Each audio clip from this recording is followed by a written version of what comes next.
Hey now, hey now. Don't dream it's over. Hey now, hey now. Ah. Well, I hope you all have had a good weekend so far. Mine's been okay. I actually meant to do this last night, but I had prior plans. Well, sort of. My daughter wanted to see a play that one of her friends was in. It was one of the weirdest fucking things I've ever seen in my life. It was called Once Upon a One More Time. It's literally a musical. It's like, like those plays where it's like a loose plot that they just scatter in like songs from one artist. Like Mamma Mia was all ABBA stuff. Well, this was all Britney Spears songs.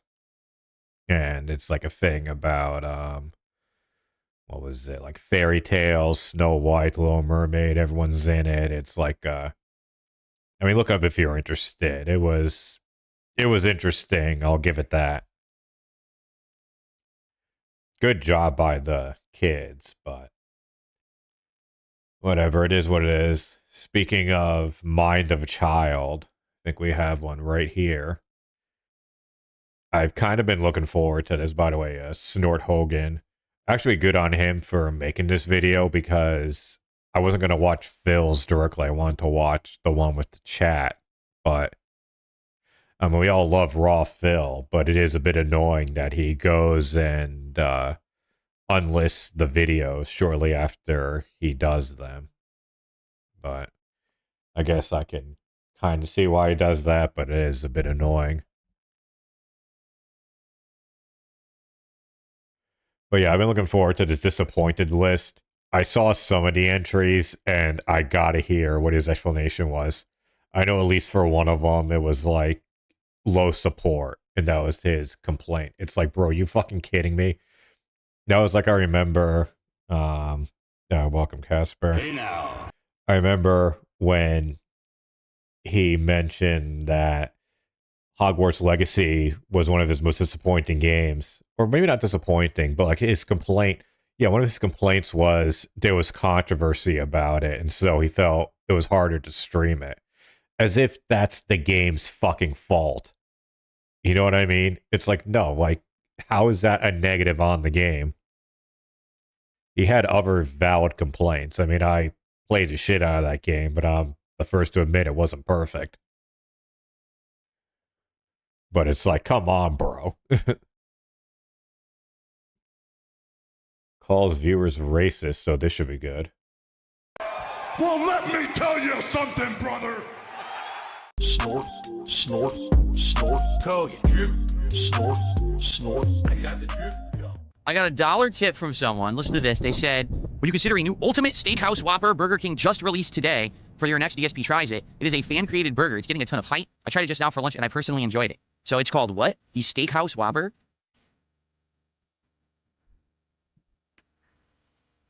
I hate that keyboard. The whole setup is like so awful. And also, why is he looking over there? Like They've done it too where I can't even go to their website without giving my address. It's so stupid. We all know what it is anyways, Phil. This is Whopper by You. That's what it's called, Whopper by You. So here it is. Ultimate Steakhouse Whopper. He looks... This might be one of the worst angles possible of Phil. Like, good lord. Oh, sorry, I need to move my text here. Okay, chat box over here. Like, good lord. Like, he looks like fucking Walter Matthau.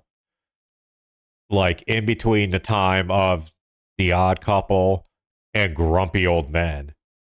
Which, for those who don't know, that is one of the least flattering things you can say. It was not a good look for Walter. Well, I mean, I don't think Walter Matthau ever really looked good. But he definitely looked better. Over time, he ended up looking like the guy from Up. The old man from Up. I forget what his name was. I have to go back to work, but I'll be listening. Yes, that was worth donating $2 to say.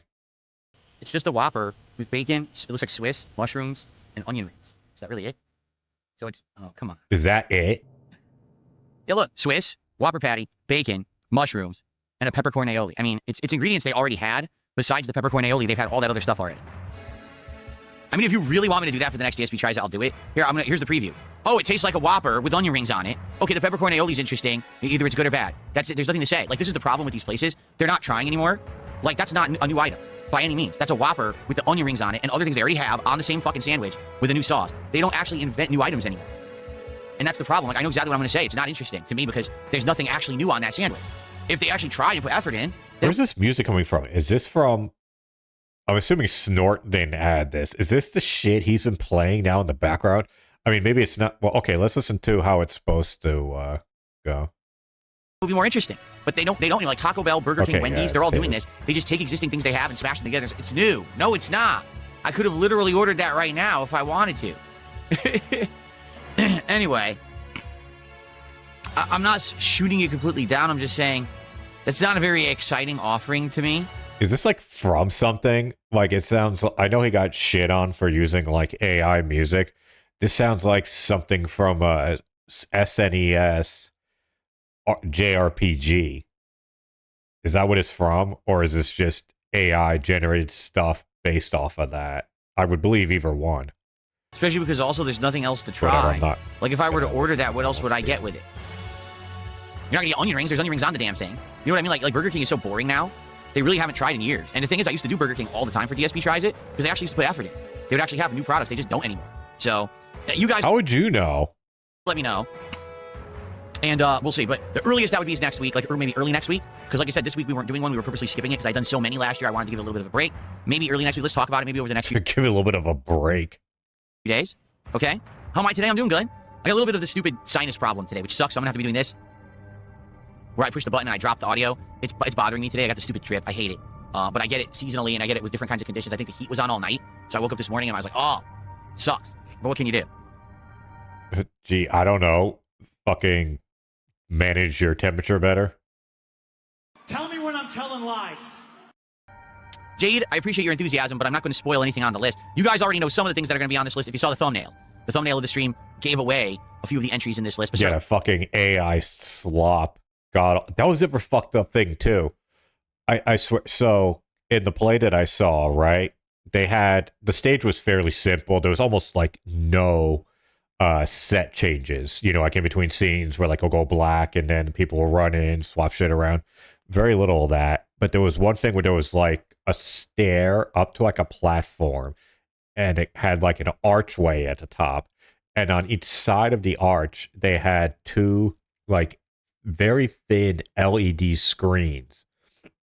Like, not just light things, like, it could project actual, like, image and video.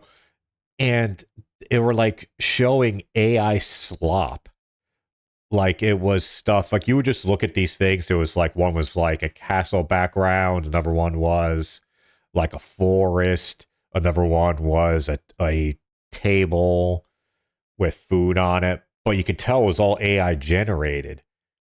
And I'm like, why even bother? Because it didn't even really... It was used maybe like 3 or 4 times. And really, you could have just like drawn something. And it would have looked better. It just looked awful. And I'm wondering, I'm like, okay, is this like the directors being like lazy and using AI slop? Or is this like part of like the package that the Once Upon a One More Time like thing does? Because oftentimes when you take these plays, sometimes they'll have like a thing that you use with it. So I don't know which one it was. And there was one thing that was really fucking creeped me out. When I was leaving, I was waiting for my daughter. She was talking to her friend that was there. And I turn and I see a woman, like, you know, the... Okay, I'm not gonna really like play this, but hold on. Sorry, quick field trip.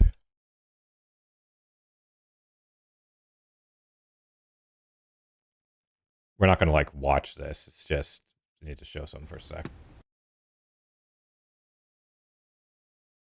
Like this outfit, right? There was a woman who was dressed in this, who I think was one of the extras, but I think she was also like one of the directors. But this woman was easily in her 60s. So imagine someone dressed like this, dressed like Britney Spears right now, but she's 60.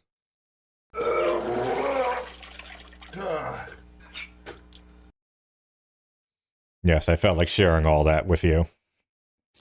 Oh, brother, this guy stinks! Not all of them, but I'm not going to spoil it. Okay.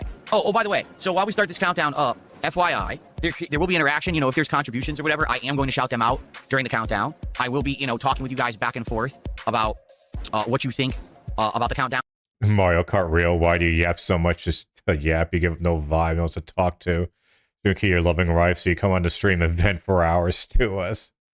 As it happens, you know, it's not just about me doing the countdown and ignoring all of you. It is an interactive stream, okay? Just so you know. You lying sack of shit! Yes, we've all heard Like GTA 6 may be delayed again, but it's all nonsense. It's all the same. Here's what's going on with gaming news today. They like to report the obvious and act like it's breaking news. Like just last week, there was this article on every gaming website and all game journalists. Did you know that the next version of the PlayStation and Xbox may be delayed because hardware now, the pricing has gone up? Well, think about this logically, okay? Well, yeah, Coyote. that's true. It could be delayed because the pricing has gone up, maybe. But what are we talking about? What evidence do we have of this? Has a single person making those consoles even talked about them yet? Do we know anything about the specs of the PS6 or the new Xbox? Do we know when they're coming out? Smack, smack, smack, make it stop. Stop smacking your lips and hear from downstairs. It's disgusting. Do we have any information at all? No. Literally, someone said, I'm bored today, I need to write an article. And they sat down and said, what's common sense? Oh, if the price of hardware goes up, maybe that would affect the development of the next consoles. Let me just type that out in a paragraph. And then they published it, and everyone picked up on it and said, oh, that's a news story. No, it's not. Something that's a hypothetical common sense thing doesn't mean it's a news story. So, for example, this whole GTA 6 thing, right? This is all based on Jason Schreier, the industry journalist, who has written some really good articles before. In fact, I actually recommend he did an audiobook, a book that was turned into an audiobook about game development. And it covered the development of games like Destiny and stuff like that. It's actually really good. My wife and I listened to it a few years ago and we really liked it. But he's one of the guys who I actually have to second that. I forget what the book is called. It's one of his earlier books. And I actually have the audio version as well. It is quite good. And welcome, Art. Hey now, hey now. Yeah, Xbox is fucked right now. Thank Christ. Good thing I am not in need of any consoles or hardware in general. It's so fucked up. I refurbished my computers, so I have 3 PCs, one main one that I'm using right now, and then I had 2 older ones. One was an i6700 or i7 6700, and the other one was a fucking i5 2500K. If you know, you know about the i5 2500K. And basically they weren't Win 11 compatible, so I'm like, fuck it, I'll just like get like a decent motherboard, upgrade some of the shit in them, and I'll put in my older stuff. So long story short, at one point I got 32 gigs of RAM so I have this, the high range, a low range one, which just has, I think it's a 5500 AMD and 16 gigs and a 1070, and then the medium one, which has a 5600, 32 gigs, and the 3060 Ti. When I got the RAM, hold on, I can't bring it up here, but let me just look it up here. I have it here somewhere. You're just gonna have to trust me on this because I can't, like, because it's Amazon and they docs and shit. So I got 32 gigs of not even great Corsair 3200 megahertz RAM, 32 gigs. On April 16th, 2025, this RAM costs $48.99, 32 gigs for like the most mid of RAM, DDR4. That same RAM now costs $49 before, and now it costs $169.99. Over like $120 more. What? It's unfucking believable. Yeah, all I can say is thank God I fucking upgraded when I did. Did it last year. Although, ironically, the low-grade machine, the one where I just put in some old RAM I have tons of, like, older DDR RAM. Like, you wouldn't use it really now much. That means I threw some of that in there. And I've been using that one more than the mid-range one, because the low-range one I just play. I have it next to my work laptop, and when I have downtime, I just play Palia. I don't know how you pronounce it. It's Palia. When things are slow, he'll just like do some boring ass shit and present it like it's a big event or a big article. So he's the one. He published this article. Well, GTA 6 may not be ready because some of the quests may not be done and the testing hasn't been done yet. It's like, well, yeah, well, let's think about it. We haven't seen any gameplay yet. We haven't actually seen any real advertisement for the game whatsoever. We're not getting any information from Rockstar. This is called common sense. If it was ready to be presented because the game was done, we'd know about it already. So all you're doing is you're relaying matter-of-fact, easy to figure out information if someone has a logical thinking brain. It's not a news story. It literally doesn't need to be reported because it's not news. A game's in development, so it's not done. But Jason, this isn't Jason's fault. Like, I'm not like a defender of him, but like you're not telling the whole story. What happened was, first of all, it wasn't a news article. It was an interview he did, and then everyone ran with it. And it was so like, all he pretty much did was like, look, man, it's kind of like what DSP is saying, that, yeah, it's Rockstar, so there's a good chance it'll be delayed again. But it wasn't Jason Schreier just making a thing for the sake of making it. It was these other news outlets picking up on this thing, this obvious news story, and acting like it was like a real big deal. And it actually kind of was, because Take-Two's stock price went down because of the story. Yeah, no shit, it's in development. That's the fucking point. That's what it means to be in development. It's not complete yet. So it's not an article. It's not news. That's not what it means, you fucking retard. There's different levels of development. And that was his thing, the fact that it's not feature complete. Feature complete and touching up are two completely different things.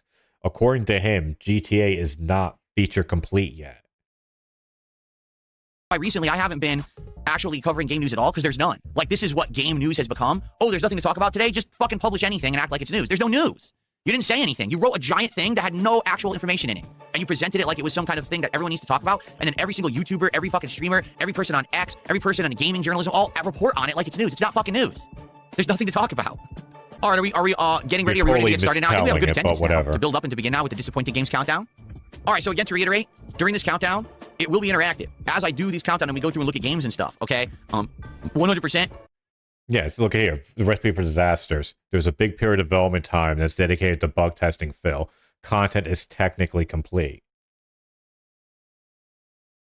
Yeah, but yeah, it doesn't make it important. No use. Yeah, exactly. Tell me when I'm telling lies.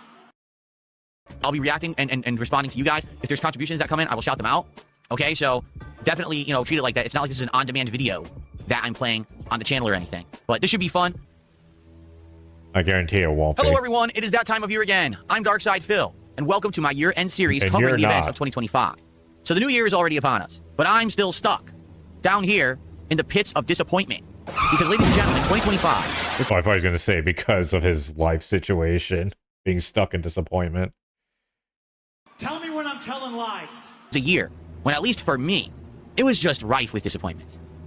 When you look at the landscape of games in the modern era, I think a lot of things have changed compared to the old days. And what I mean by that is, you used to have these tried and true companies that would put out amazing top-tier games, and you knew that you could trust them. Whether it was a ginormous company that has a humongous history like Nintendo, or a huge game publisher that could do a variety of stuff like Ubisoft, or BioWare, or Bethesda. You used to have your big heavy hitters, and you knew that every year you could trust them to put out quality games. It seems that in the modern day, that's just not the case anymore. And most of the great games of last year were pretty much from small-time, AA, or either indie developers, and the big boys kind of fell flat on their own faces.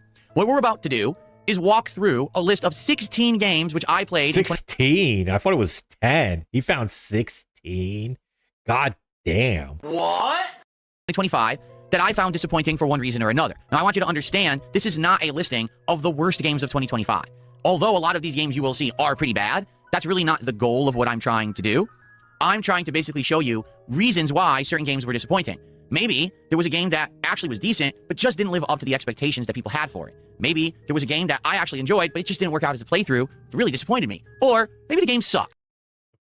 Wait, repeat that? Maybe there was a game that actually was decent, but just didn't live up to the expectations that people had for it. Maybe there was a game that I actually enjoyed, but it just didn't work out as a playthrough. It really disappointed me. Or... So I had thought that literally is code for I didn't make money off of it. And that counts. This top 10 list is 16. How stupid. Welcome, Exiled. Hey now. maybe the game sucked. So we're going to take a look at all these different situations and my personal rundown of the most disappointing games of last year. However, I just want you to know they're not in any particular order, except for number one. All these games were disappointing, and I don't want to rank them really at, oh, what was the saddest or biggest disappointment? But there was one game last year that actually significantly pissed me off. And that one I will leave for last, okay? Ooh. Mind's Eye. And for those who don't remember, and by the way, pay no attention to the man standing behind me. For those who don't remember, Mind's Eye was a game that was actually heavily hyped, that it may be the new game to take over for Grand Theft Auto. It's going to be an open world. Literally no one said that. There was definitely hype around it. I mean, you can't really, though, you can't shit on this place or this being on the list. It was disappointing, and it was an awful game. It probably is the worst game of the year. Probably deserves to just be worst of 2025.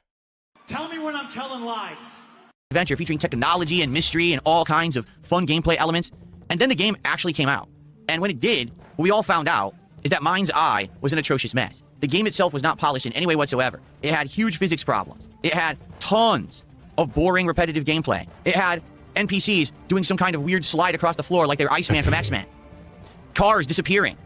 Things exploding, launching into the air. The game was obviously completely and utterly unfinished.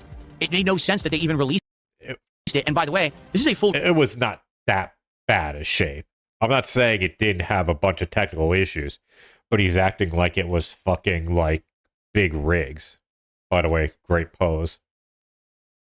Retail release game. This one was sold for like $60, $70 plus tax. This is not, oh, this is an indie game that was sold for a discounted rate. I mean, take a look at the physics here. Just clobbering a giant truck and the thing flies like it's made of paper mache. And then it disappears from the game world entirely. And this game was rife with these problems. But not only was that one bad for those reasons, the game itself was just a pathetic mess. Like, there was nothing really interesting about it. The writing itself was bad. The plot was very generic and not interesting. And, probably to make matters even worse, a game that is supposed to kind of be like GTA, but basically this game didn't have anything going on in the world at all. Like, what's one of the things that you would say about Grand Theft Auto is very interesting? Well, the world. It's vibrant, it's alive, it feels like there's stuff going on at any moment. That makes you, look at that. That makes you interesting, right? There's all side quests, there's gang activity that can happen. In this game, as you drive around, there's literally nothing happening in the game at all at any time. Like, the world is so boring. I mean, he's not wrong. Like, there's no... It's like Mafia 2, where you have, like, this open world, or even maybe Mafia 3, or not 3, Old Country, where you have, like, this open world, but they don't let you explore it. Like, it's just there. If anything, it's a hindrance, because it just adds to your time playing, because you have to travel everywhere. People fusing in the cars like that, there's just nothing actually happening. It's just a very empty, broken, unfinished game with a world that's not engaging at all. And the fact that they tried to charge full price for it, most people saw right through it. Now, I bought it just on curiosity's sake, and man, I only got like maybe 4 or 5 hours in, and it was just, I've had enough. Like, there's no point to even play this. It took you 4 to 5 hours to realize it wasn't worth playing anymore. I get the feeling it was because money dried up. I mean, I was done after 2 hours. After 2 hours, I stopped. I did one stream of it, and I'm like, fuck this, and I sent it right back to GameFly. And also, I fucked up because the way my OBS was set up, the audio kept desyncing. Actually, an entire stealth mission based on sneaking into, like, a prison, getting an item, and getting out. It was one of the most boring things I'd ever done in my life, and I gave up. So, Mind's Eye, You're the greediest fucking YouTuber ever. Pathetic. very, very good example of a game that really didn't live up at all to any of the hyper expectations that have been played out for it. If anything, what this proves is that just because someone who worked on a game actually worked at a game studio that was prominent does not mean in any way, shape, or form that the game is going to be good. Yeah, they had the idea of what an open world sandbox game should be, but it doesn't mean that the one that they make is going to be a good one. And yeah, it was a huge, huge waste of money and a ripoff. So then wherein lies the problem? Well, the problem with Avowed is that... Whoa. Why did they jump ahead like that? Is this like not the whole thing? Like I wanted to see the entire thing. I didn't know he was jumping around like this. Is even the whole list on here? Shit. Oh, am I gonna have to actually watch Phil's fucking video for this? Hold on. Fuck it. You know, I'm just gonna go with his, I'll defer to Hogan's judgment, or Snort's judgment. There's a story.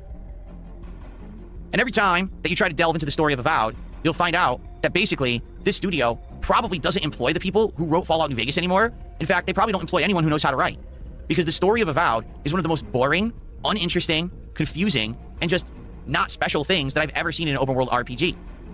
I can't speak to this. I never played Avowed. I mean, I do plan on playing it eventually, but it's on my to-do list.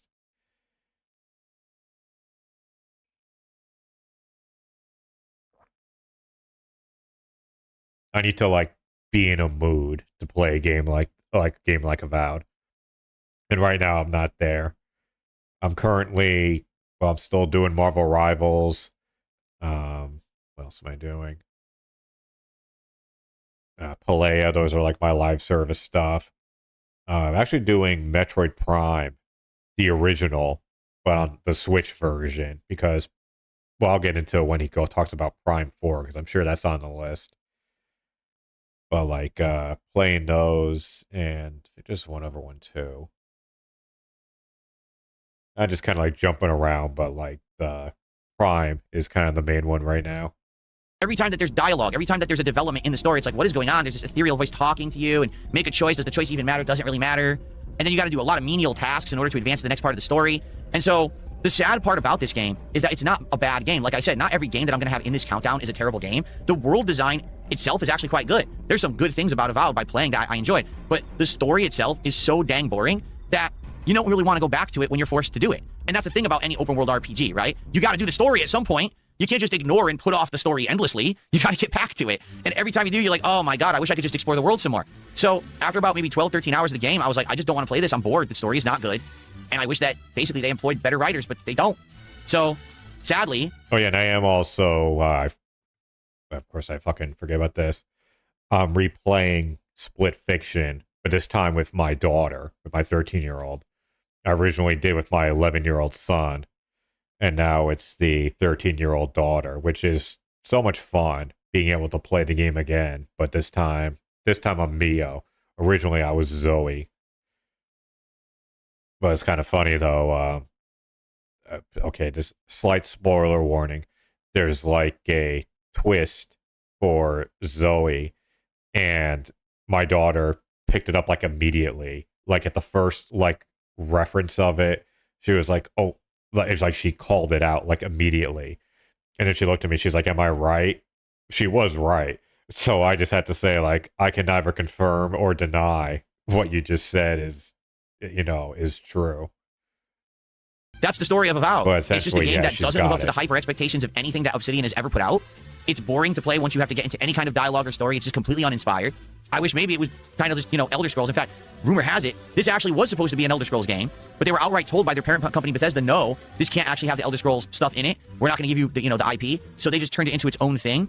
And that's basically why it sucked. Now, if you like... What does that have to do with anything? What do you mean that's why it sucked? There's a bunch of games that started off as a, like, tribute or, like, thing based on something else, and then they were told no, and then it became its own thing. Like, what's a Sonic game? It's called, like, hold on.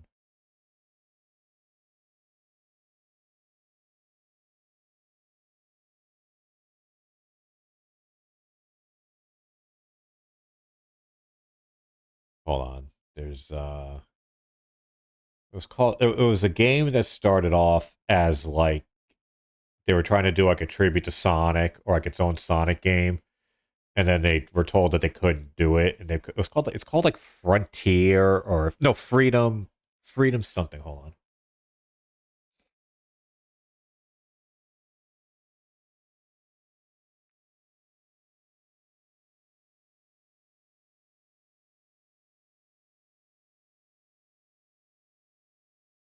Does anyone out there know what the fucking game I'm talking about?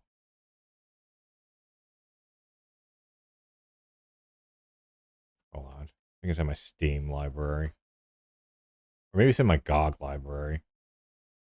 Okay, whatever. Let's play this. I'll look it up on the side. Exploration and side questing, I actually recommend it. But I'm just going to warn you, whenever you get to the story, you're going to be terribly bored. I was, and pretty much everyone who played this game was. That's the major problem with the game. The problem is, this game is a huge bait and switch. While it sounds on the surface like it's really good, in reality, it's all just fake. It's just girls who kind of are angsty, and there's entire scenes based around these girls basically doing things. You'd be like, these are teenage girls. Why would they be acting like this? Why would they be doing these risky things? You know what I'm saying? And the writing itself is incredibly cringy. It's written again, it sounds like the people who wrote the game are trying to either relive a youth that they never lived, meaning they wish is this is that the one, what's it called? God, I'm fucking sounding like a retarded old man here. It's one of the walking simulator games or whatever. how their youth was, but it really wasn't. Or they just read a whole bunch of like teen books, novels, and they tried to regurgitate it into like game form. What I'm trying to say is the writing's atrocious. Like none of the characters are very likable. They're doing risky things teenage girls should never do, and then they're lauded as like heroes in the stories, like, but they're not. Like they're actually Okay, the game was Freedom Planet. Hold on.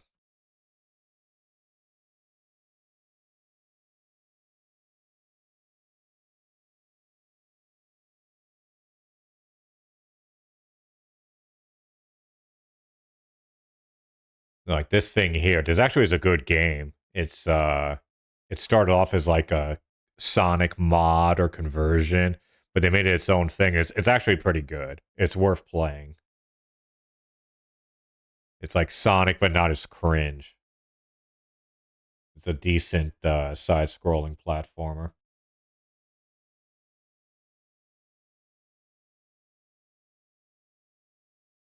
horrible things. Like if I wouldn't want my teenage daughter watching this game and be like, oh, I want to do that stuff. No, you wouldn't. It's actually very bad. It's not good role model content. It's really bad stuff. But that's how they present it in the game, which is ridiculous. Okay. But to make matters even worse, at the as someone who has teenage daughters, now I want to. You know what? This is going to probably be my next game. I forget what it's called, but I know what game he's talking about. Or when I look it up, I'll notice what it is. I think it's free on PSN right now.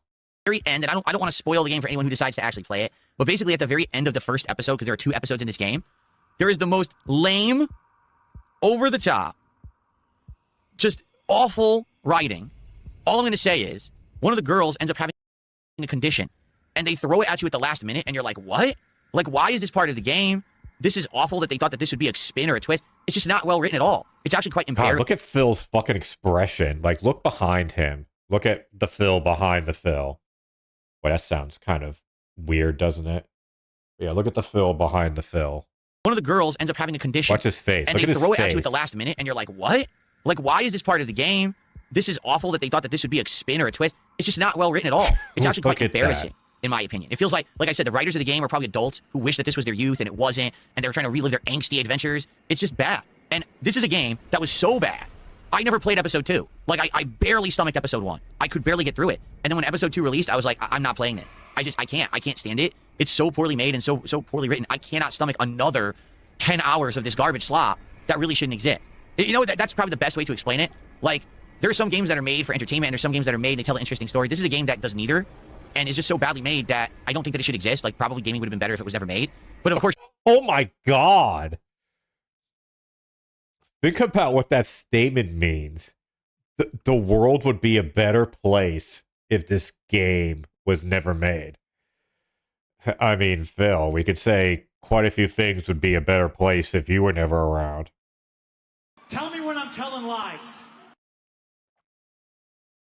Imagine being a dev and being told that the world would be a better place if your game was never made. Good lord. You're going to have people who are going to be like, oh, well, don't you know that this is important because it's a game for teen girls? No, it's not. Like I said, the girls in this game are not role models at all. They actually make horrible decisions. They take risks they shouldn't take. I wouldn't want anyone, playing this game and thinking this is how teens should act. It's actually the opposite. This is like an instruction manual of what not to do. So, yeah, the game sucks. I couldn't even play the second half because I couldn't stomach it. And if you even give it a look, I'm just going to warn you, you're going to feel like you wasted a whole lot of your time. All right. Oops. It's Assassin's Creed Shadows. So, Assassin's Creed Shadows. Okay, I definitely second this one. I was disappointed. Well, I was and I wasn't. Like, I was disappointed because they did the thing that I didn't want them to do. No, sorry, give me a second.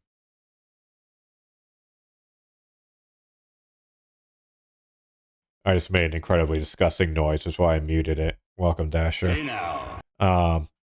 Like, I was disappointed because they stuck with the tried and true Assassin's Creed formula. Like, I was really hoping they were going to try to improve it and not be like what I don't like about it, but they didn't. And so I had to give up after like 2 hours because once I realized, no, that I mean, I saw a bunch of reviews, warning like, hey, this is basically like, it's like Origins, it's like Valhalla, it's like Odyssey.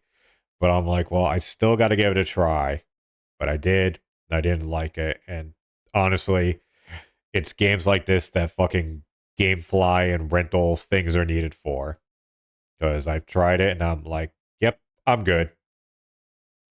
Ghost of Yotei is 1,000 times better. And a better looking game, too. Much better looking. I mean, like, it's one of those games, honestly, like, regardless of what you think about Ghosts of Yotei, like, any of the other, like, shit or alleged wokeness, you cannot deny that the game looks fucking beautiful. Like, even on performance mode, it's a fucking looker. And then they just added more graphical modes so it looks even better. And still runs at like 60 FPS. What Assassin's Creed are you talking about? Well, no, this one, Shadows. That's the one he's talking about. Right from the get-go, already... I really haven't liked Assassin's Creed games since Rogue. I'd have to say. I should probably give Unity another shot. I think probably if I gave it a shot, like on PC, I might enjoy it. But, yeah. I get that they had to, like, reinvent the formula and evolve, but I just don't like what they evolved to. Like, I would much rather just play one of the Ezio trilogies. However, I'd rather play Assassin's Creed 1 again. If I don't know how many of you actually played the original Assassin's Creed and how many of you have gone back to it within like the last decade. It has not aged well at all. Like, it really was one of those games that really stood out because it was so different than anything else at the time. And it was more of a case of like, yeah, this is interesting. This is kind of cool. Flawed, but let's see where they go here. But I don't think anyone anticipated that, like, the major leap between 1 and 2. I mean, even though Assassin's Creed 2 is essentially Agent Zero or Patient Zero, whatever, for like the Ubi slop open world formula that they ended up going with later, you still can't deny, though, that first attempt of it. Like, Assassin's Creed 2 might be one of the best sequels ever made.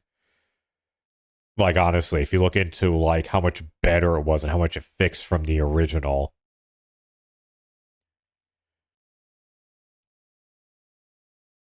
I beat 4. I just haven't been able to get into 4, which is stupid because I loved Rogue. Like, Rogue, I remember I played it just like on a whim, and I was shocked at how much I enjoyed it. I threw in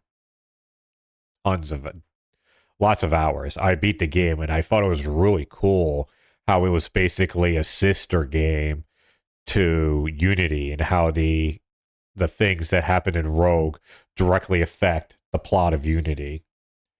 And again, I don't know if anyone's on there on Twitch right now, but there's an ad coming up, unfortunately. But, yeah, so, wow, we're not even 20 minutes into this. Fuck me. had massive controversy around it because it stars a female ninja, out of which there were probably one ever in history, if ever there was one. And it stars... What the fuck are you talking about? What do you mean there's one only? How the fuck are you basing that off of? That wasn't the controversy. No one gave a shit. Like, bro, do you... Okay, whatever. I'm not gonna fucking debate Japanese history with this guy. But, like, that's not the issue. No one gave a shit that there was a female ninja. They gave a shit about the black samurai. African samurai. That's correct. Someone of darker skin who is apparently a samurai. And immediately people called this out before the game even came out and said, if you're going to finally have an Assassin's Creed set in Japan, why do you have two protagonists that aren't even stereotypical people from Japan? Like, they're the outliers. They're the exception to the rule. We've been waiting so long for Assassin's Creed to be in Japan. Why not actually have a game that's representative of what would happen in Japan? So, right from the get-go, there was a huge misstep when they made the game. All you do is sneak... Yeah, I tried playing 3. I should try to get back. I got stuck on some stupid stealth mission. Like, I just couldn't get past it. But I should look back and just look at, like, a walkthrough of how to get past the part, because it really does seem dumb for me to just, like, stop. And I do like some classic, you know, Assassin's Creed type gameplay. around and murder people, grab resources, and take over bases. That's the game. All right? Assassin's Creed used to be, hey, you're an assassin. Sneak into town. Be very stealthy. Go in like a shadow and kill someone and get out undetected. Bonus points if you're undetected and if you don't actually kill anyone along the way besides your target, right? Now, the game is literally infiltrate a base, become a one-man army, murder as many people as possible, in fact, get rewarded for the more murders you commit, and loot and get out. How is that Assassin's Creed? I mean, he's not wrong. You know, a broken clock is right twice a day. Tell me when I'm telling lies. Like, it's not at all. In any way is that anything to do with Assassin's Creed. What they did is they almost double and triple down on the formula of games like Assassin's Creed Odyssey and Assassin's Creed Valhalla and said, open world's the way to go now. Just make it an endless grind of going through these areas and killing as many as you can and taking over as much as you can. It doesn't make any sense. You're not meant to be a one-man army if you're an assassin. That's not even what the word assassin means. So what were they going for with this game? Basically nothing to do with anything that people wanted with Assassin's Creed. In fact, it actually was confusing because the last Assassin's Creed game was a return to form. If you remember, they had a game that was more small scale, only about 20 hours long, and you again were in smaller towns doing single assassinations, and that made a heck of a lot of sense. This game, going back to the open world formula. I tried that, Mirage, and, like, all it really did, I mean, I'm not saying it was bad, but, like, there was a part where I was, like, playing it, and then, like, it showed, like, an ad for, like, microtransactions, and it just completely turned me off. I was just like, fuck this. And then I went back, and I was like, okay, well, I pretty much own every Assassin's Creed game. Like, I just ended up getting all of them. Like, through, like, sales, giveaways, and whatever. So I was like, well, I could either play this, which is, like, modern Ubisoft trying to be like old Ubisoft, or I could just play the old Ubisoft games. You know, kind of made more sense to just do that. Sneaking in this giant world and just killing as many... It does look like we're going to get a remake of 4 this year. That should be interesting. ...as you possibly can. Doesn't even make sense for the series, okay? As long as they're not dicks, and, like, I hope they don't do that thing that, like, fucking Yakuza did, or Sega, whatever, where the director's cut version of Yakuza 0 came out, and they fucking delisted the original 0. It's like, no, bro, that's not how the shit works. You don't do that. After about 10 hours, what happened was the game forced you to get these resources to continue. I'm not kidding. You had a base, and in this home base, you had to grind for resources as if it was like an MMORPG or something. And so you had to keep going back and killing people and trying to loot to get the resources. It was the most boring thing ever in Assassin's Creed. And basically around 15 hours, I said, I'm not playing this anymore. Like, I'm just not having any fun. This isn't what the game's supposed to be. The story, by the way, is very boring. The game takes way too long to go from part to part. The best comparison I can give would be Mafia 3. If you remember in Mafia 3, that was a game that if the story kept moving, it would have been over in 20 hours, but would have been an amazing game. But the game kept padding itself and forcing you to do base takeovers in order to get to the next leg of the story. That's literally what they did with this game 10 years later. It's a game where if you just didn't have to do the grinding, it would probably be fun. But instead, you were so forced to do this repetitive... I don't know, Dasher. I never played it because I played Origins and I didn't like it. And then and I didn't like it because of the new gameplay and all the RPG mechanics and shit. And then Odyssey and Valhalla came out and they said, well, they're just following the Origins formula. And I'm like, well, I don't like that. So I'm not going to play them.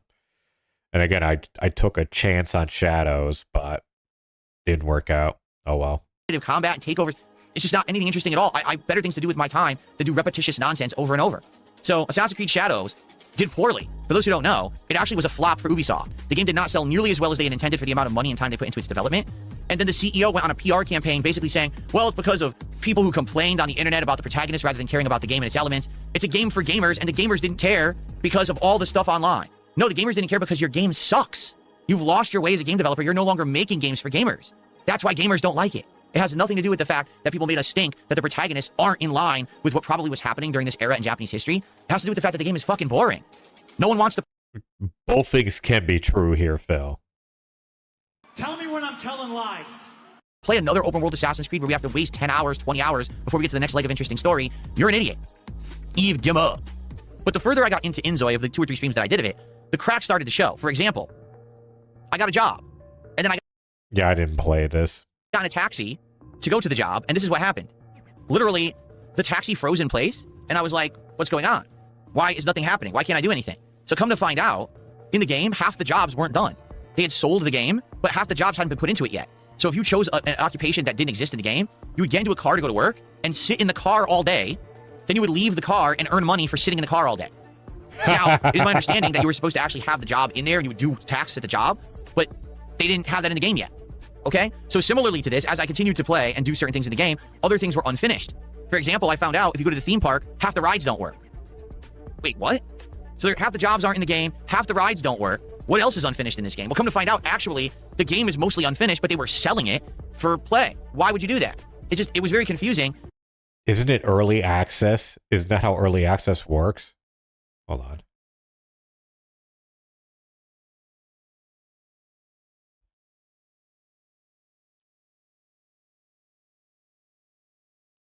Yeah, it's an early access game, you retard. Do you not understand how that works? Oops, sorry about that. Sorry about that. The fucking video came up on Steam.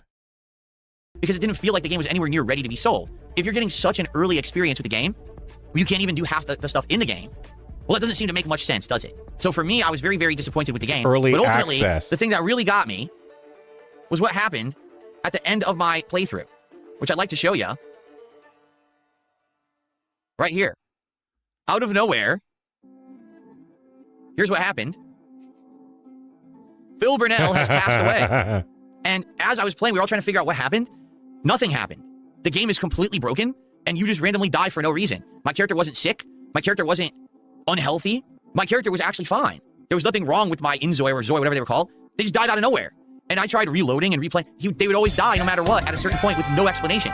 So there was actually no way to make my character and have them progress past just a few days. It would be instant death for no reason. Boomer. Hey now. So the game was literally unplayable because you couldn't get past a couple of days. So at this point, I was like, I'm just not going to play it anymore. Like, it was an interesting idea. It was an interesting thing to try. But man, this thing just doesn't feel like it's finished. It's obviously busted and there's problems. So I never played it again. And I was wondering, would anyone ever ask me? No one literally ever asked me to go back to the game. And apparently the game ended up being universally panned because things were never finished. Things were broken. And the game developers just essentially botched the whole thing. Which is sad because, like I said, it looked pretty good. The graphics were good. The premise is interesting. But the execution was just incredibly poor. To the point where if the game wasn't actually fully playable, why would you even take money for it? No one basically tested it and they just started selling it. And then it was a big broken mess. But here's what happened when I played Oh, God. It's an early access game. Not what he's talking about. I'm talking about Inzoi still. It's early access. It has mostly positive for recent and all. And fucking the guy has already put out multiple roadmaps. So he's acting like this was just something that they just dropped and left. Yeah, they literally have an entire production thing. And yeah, the game is still in development. He's just talking out of his ass. Oh yeah, this here. South of Midnight. Honestly, South of Midnight, I completely disagree with this one. Like, I was surprised at how much I enjoyed the game. This would probably... Actually, no, it does win my award for most surprisingly good game. Or the game that I was most... Or, like, you know what I mean? Like, the one that I was surprised I liked as much as I did. And not that I went in, like, thinking it was going to be shit. I just went in with, like, nothing. But I was surprised how much I enjoyed it. South of Midnight.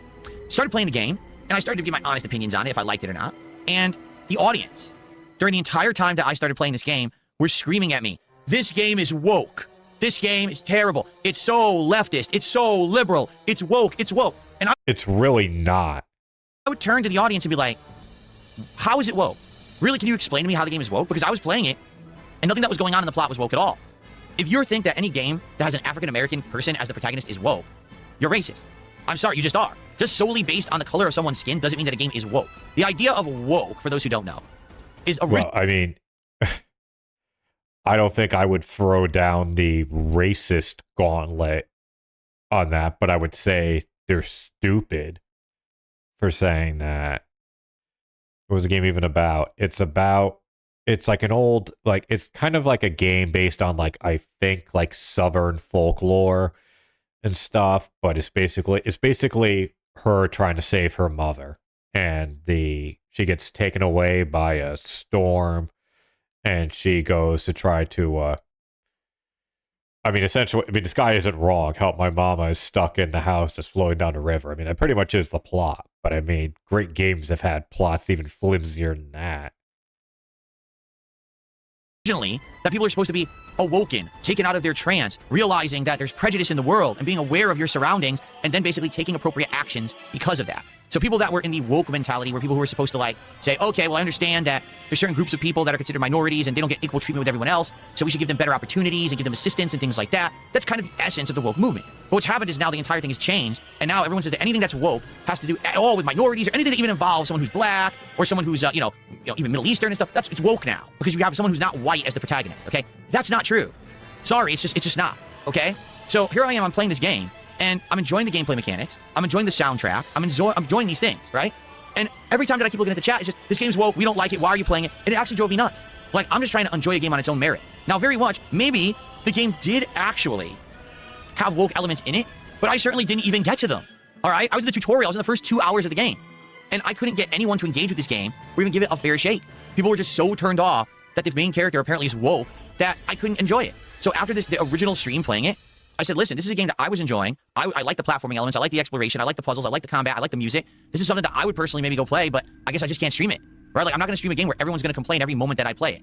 So the truth is, all right, I don't know if the game did well or not. For one, I understand it didn't. The game actually, it was a Game Pass game, okay? So it did get some attention for being kind of free on Game Pass or whatever, and some people did play it, right? But it didn't really get most notoriety or whatever. And what's funny is it won the award at the Game Awards for, what was it called? Is it Games for Change or Games for Purpose? What was it? Yeah, I couldn't believe this. This game won a fucking award, yet Ghost of Yote won none, which was bullshit, by the way. Like, it should have deserved at least something for, like, art or, like, design. Maybe not, like, for an actual game, but again, like, I'm sorry, but if you have the proper setup, like a good 4K HDR TV, you can't fucking beat it. Ghost of Yote, the way that it looks. But yeah, that didn't win anything. This won something. It beat Ghosts of Yote, and it tied fucking Hades 2. And Hades 2 was my game of the year. Well, I kind of take that back. I guess technically it is, but I kind of view Hades 2 as a 2024 game because that's when it came out, at least in early access. Honestly, the most fun I had was in my backlog. My game of the year, or if I'm going to say what games I had the most fun playing, it was Hollow Knight by a landslide. And actually, I'm wearing my Hollow Knight shirt.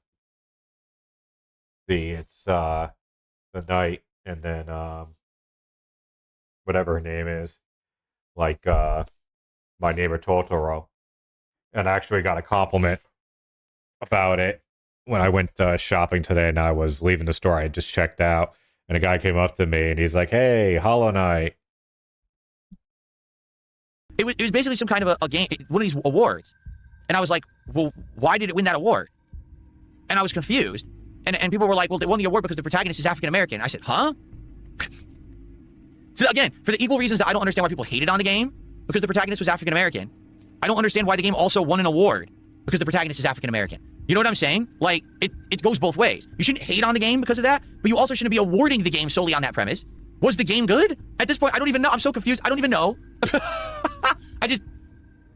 My mind is addled, and I'm like, I don't know. I honestly wish I did play it more, but I'm a streamer who streams things for an audience. I have to play things the audience will show up for and like, and the audience obviously didn't like this. So I was like, well, I guess this is one, I'll take the L, and I guess I'm just not going to play it. But hey, I would say again, if you like games from the PS2 era, and you wanted to play something that was a modern version of that, I feel like it plays like that. I don't know about No, it doesn't.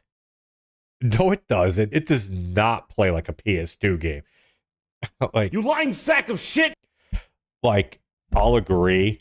The controls and like the combat are a bit like I guess maybe like stiff, or like they feel kind of unrefined. They don't feel bad, but like it's hard to describe. You just have to play it. But it does feel, I guess in that regard, you could make that argument, but I don't know, it doesn't feel like a PS2 game to me. It certainly doesn't look like one. Like I have to say the art style and the way they did everything does look very good in the game.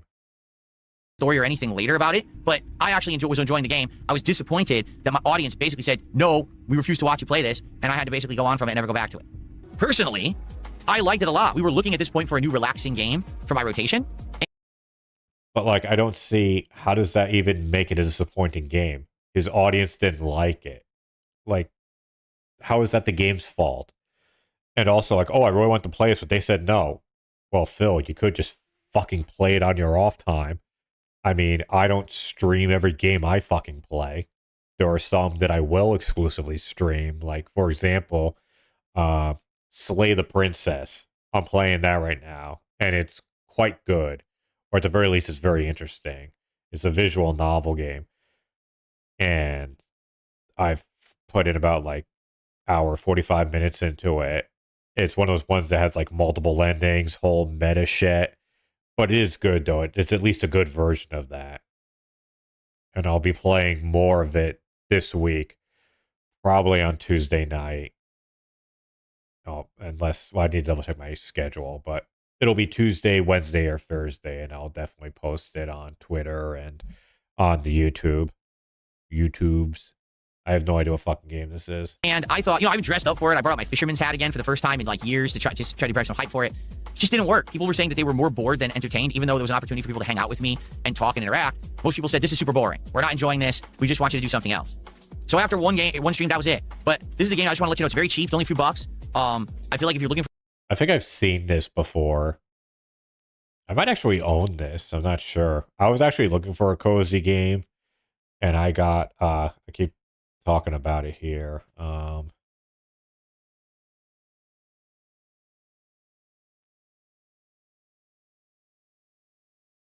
I don't want images.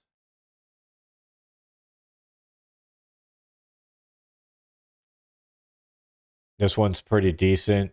It's like a cozy MMO type game. I currently have, let's see, how many hours do I have in this? Go away. Fuck. I have 113.7 hours in this. And I've only had it from, well, let's see when I installed it. Yeah, I got it on December 3rd. And already I have 113 hours in it. So I do recommend it. Well, I mean, if you're into something like that, I mean, essentially it's just a dopamine game. Like if you get, if you like the feeling of getting rewarded for doing tasks, it's kind of like Stardew Valley, I guess, in that regard. You have like a farm, you have like crops, you talk to the villagers. There's like little quests. There's an overriding story as well that you can go into and crap like that. And then there's certain activities you need to do in bigger groups. But yeah, this was the cozy game that I ended up with. For a relaxation style game, this is it. There may be streamers who can make this work with their audience. Sadly, I wasn't one. I'd played fishing games previous. That's why I thought maybe it would work. But people just found it incredibly boring. This is just a short and sweet one. I think it's a fine game. I was disappointed because it was one that I was liking. It didn't work with the audience, so I had to move on. But there's a problem, all right? And the problem is very simple. Oh, God. Like, I'm sorry, but... Oh, brother, this guy stinks! I really enjoyed this. I mean, it's not my game of the year, but it was probably be an honorable mention. Me and my son had a blast playing this together, although I will admit that by the end, like the last hour or so, we were like, okay, let's move on with our lives. Let's end this. But other than that, we had a lot of fun. Although I do have to say as well that this game is insultingly easy. It's so disappointing because the game itself, I did get... Well, actually, you know what it is? You know why he really didn't like this? Because this is when he was going viral for playing the games bad. Like, remember, he went viral because he couldn't figure out the side level thing. I think it was like you had to enable like the snowball thing or something. There was all I remember is I don't remember the specifics, but I just remember that it was the same part that my son and I got stuck on, but we figured it out quicker than he did, which I guess makes sense. It's 2 heads instead of 1, but yeah, exactly. That was part of one of the game's journalist memes. I think he got it like, I think there was like 2 of them. I know there was that one. Well, I should try to see. Let me see if it's on here. If I can find the DSP.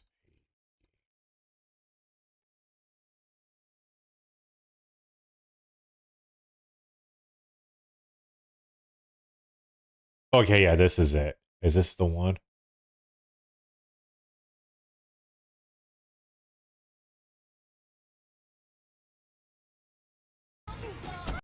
Okay, hold on.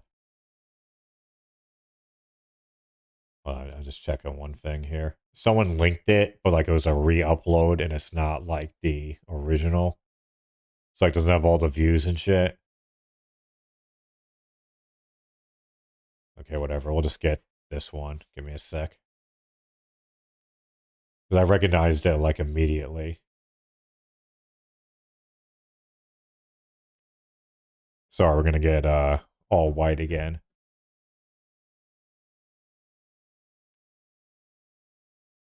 Ah. I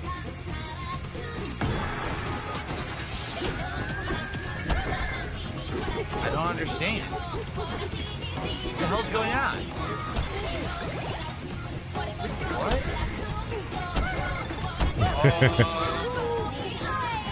Thanks for explaining nothing. Okay, here we go. What happened? What the... Sure. I thought you could turf surf on the thorns. I guess not. What happened? Why did it break? There's like another type of turf surf you have to do. Going on. It's breaking instantly, and then I'm failing. I'm not playing this again tomorrow. I'm not.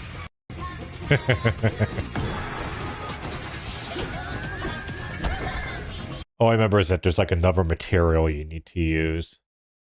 But anyways, let's hear the official reason. That's the whole game. Everything that I just described, destroying things in order to find hidden items, and doing a few transformations, is the entirety of Donkey Kong Bonanza. Are there some boss fights? Yes, but they're an afterthought, and a lot of them are kind of buggy and wonky because the Switch 2 can't handle the graphics very well, so during certain boss fights, the frame rate dips, and the boss fights become chores because of that. But outside of that, every world in Donkey Kong Bonanza is almost exactly the same. You go into an area, you look around for hidden bananas, use your sonar to find items in the walls, you destroy everything around you to get the items, wash, rinse, and repeat. Now, there are some challenge That's called a gameplay loop, Phil. stages where you're going to be challenged with platforming and stuff like that. The thing is, those challenges are not even representative of the core game. You can skip them all and still turbo through the game, and there's no problem. In fact, I would go as far to say that Donkey Kong Bonanza is insanely easy. It is one of the easier games that you'll probably ever play in the modern day. The game itself lasts about 20 to 30 hours, okay? The first hour is incredibly good.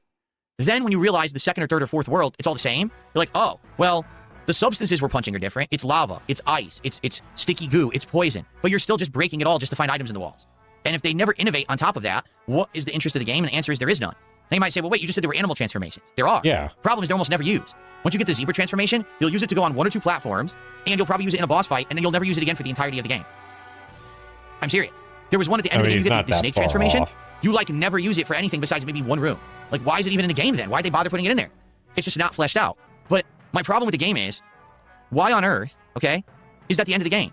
Why not make the interesting part of the game the game, instead of having an interesting first 2 hours, and an interesting last 2 hours, and 30 hours of filler in between?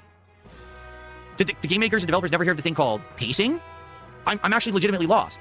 Like, they didn't understand that you wanted to be entertained in the middle. They thought, oh, once you get into this gameplay loop, you'll just want to do this repetitive gameplay for 30 hours and never complain or want something more of it. And then at the end, you'll be happy because we give you fan service in the finale. No. What they could have done is cut the middle 30 hours out and expanded the final 2 hours into, say, 10 or 15 hours, and this would have been one of the best games of the modern era.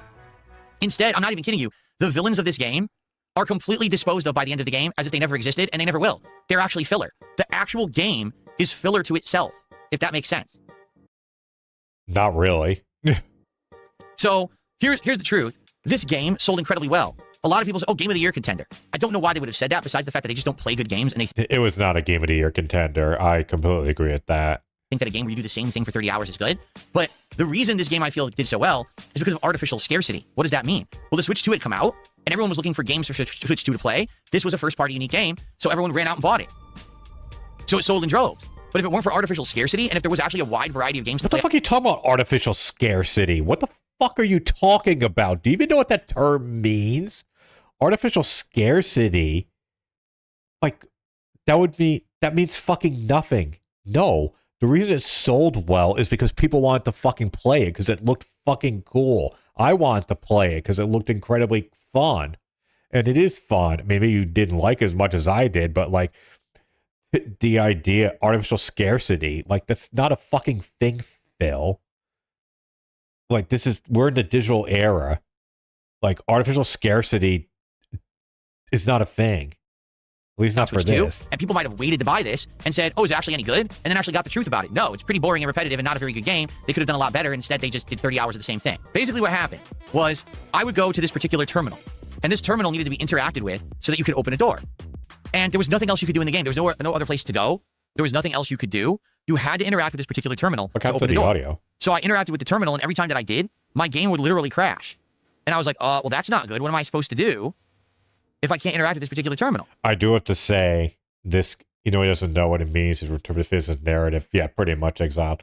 This game, RoboCop, Unfinished Business.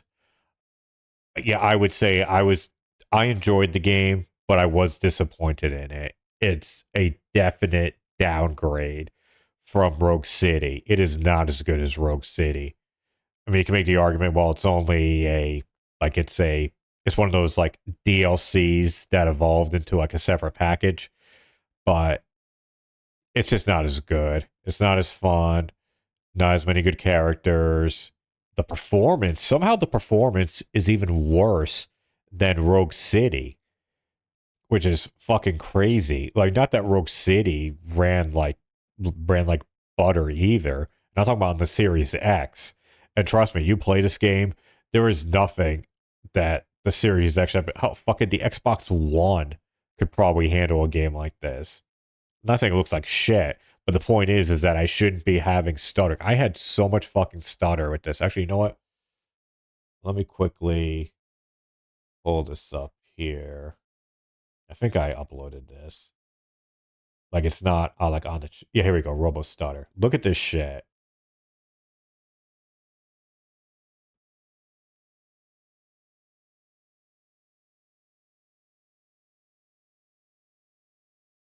And keep in mind, this is a inside area. Thank God I'm here.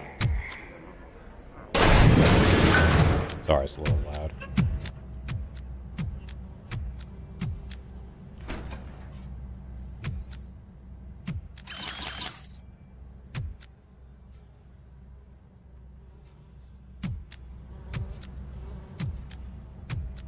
Like, look at this. That's not the video. That's the game.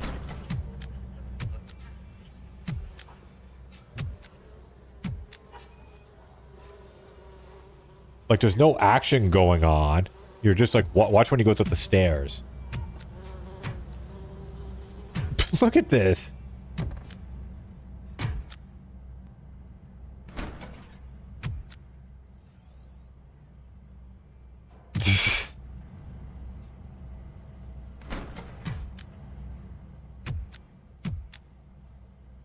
Yeah, you deal with a ton of that in the game.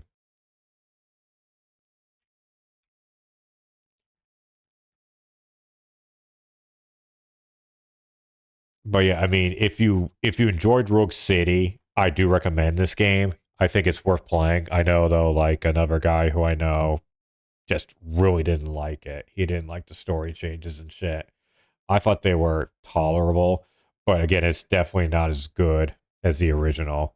When they tried to make like their own, well, I guess you could argue both made their own lore, but yeah, I mean, this is one of those cases where you just really have to like the gameplay loop, which I do. But at the same time, like, it was kind of near the end, or like, because I'd already played for Rogue City, I kind of knew like the ideal path of how to play. So like once you upgrade to where your pistol or your sidearm or whatever has doesn't need to be reloaded, and you increase the power, you're like a fucking army because you have an unlimited machine gun. Like I never used, like, enemies and stuff will drop weapons like shotguns, like M16s, turret things, shit like that. The only thing I used on occasion was a shotgun. For the most part, it was just the sidearm. Because, I mean, it has unlimited ammo, and it shoots fast. All you have to do is just, like, aim for the limbs, and you're good. You know, go for the head for a headshot. If they're wearing a helmet, go for the knee. Or go for the dick. The dick shots are in the game, too. In fact, I think this was the first time that this happened here.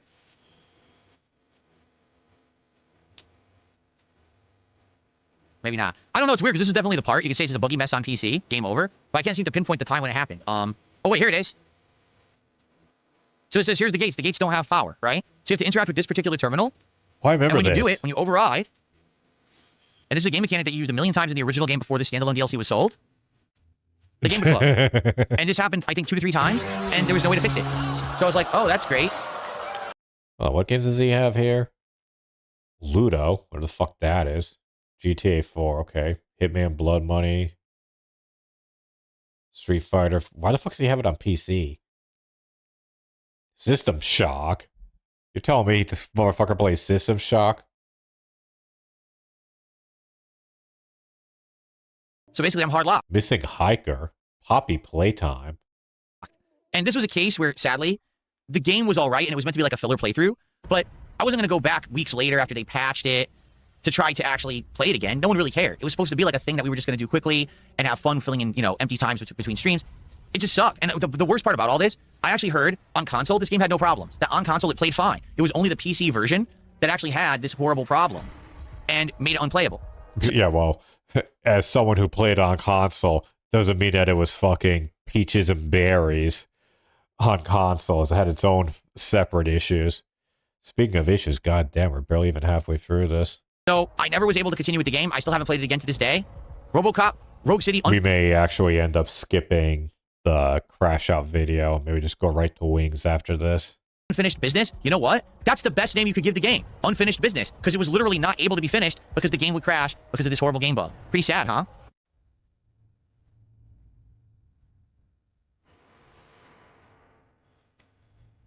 What, you get that power in this? So when you were asking me on the thumbnail for this video, what was the schoolgirl in a Japanese schoolgirl outfit? It was the main character protagonist of Silent Hill F. But the reason that Silent Hill F was a game that massively disappointed me this year wasn't the initial game design, wasn't the fact. I actually want to play this. I tried playing it at one point, but then I was like a half hour in, and I was like, right game, wrong time. I'm definitely going to play this at some point, but it's just, I was kind of looking for something to play at the time. And I booted this up because it's on GOG. So put 2 and 2 together. And unfortunately, I was just like, okay, I'm just not in the mood for this now. Because oftentimes I'll play something and I don't know I'm in the mood for it until I'm playing it. Like, that's kind of what happened with Hollow Knight. Like, I didn't go in with the thing of like, oh yeah, I'm totally in the mood for Metroidvania. It was more a case of like, well, I guess I should play it now because Silk Song had taken over the world. The fact that the game was set in Japan wasn't the fact that the game had so many departures from Silent Hill. It was the fact that the game turned the main character into a werewolf. Well, okay, well, you spoiled part of it, so I'm going to skip ahead here. 'Cause I don't want any more of this game spoiled for me. Oh, yeah, we got to see this. How the fuck can you shit on Hades 2? You fucking... I was just about to say a racial slur.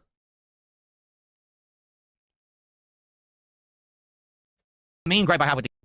Fair enough. I think I made my point on that one.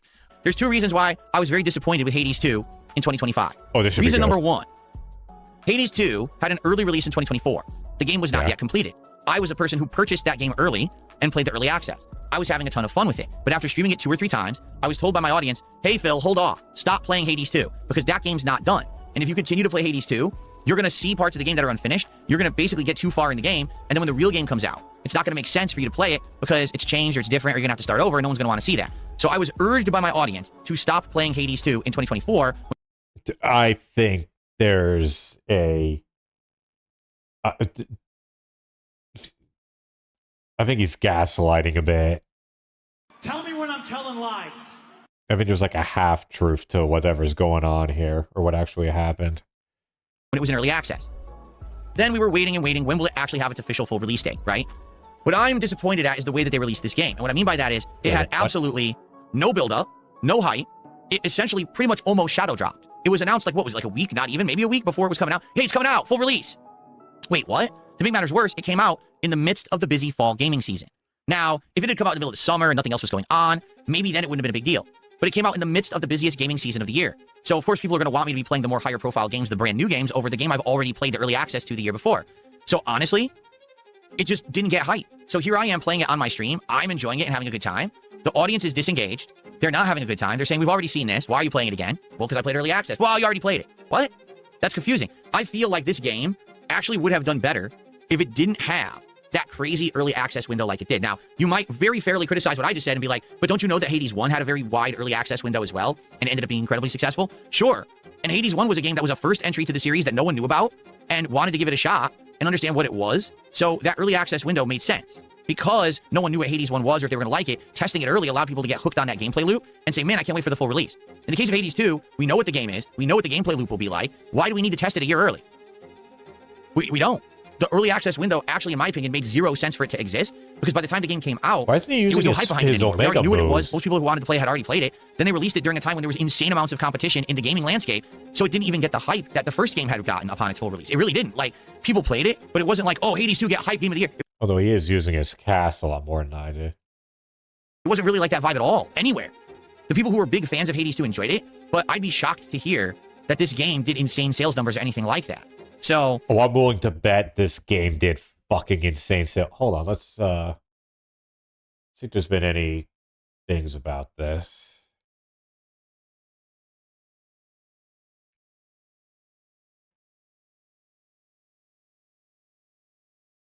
Hades 2 has sold approximately 3.14 million units since its full release on September 25th, generating around 79 million in gross revenue. The game's early access phase saw about 1.5 million sales in the first 2 months.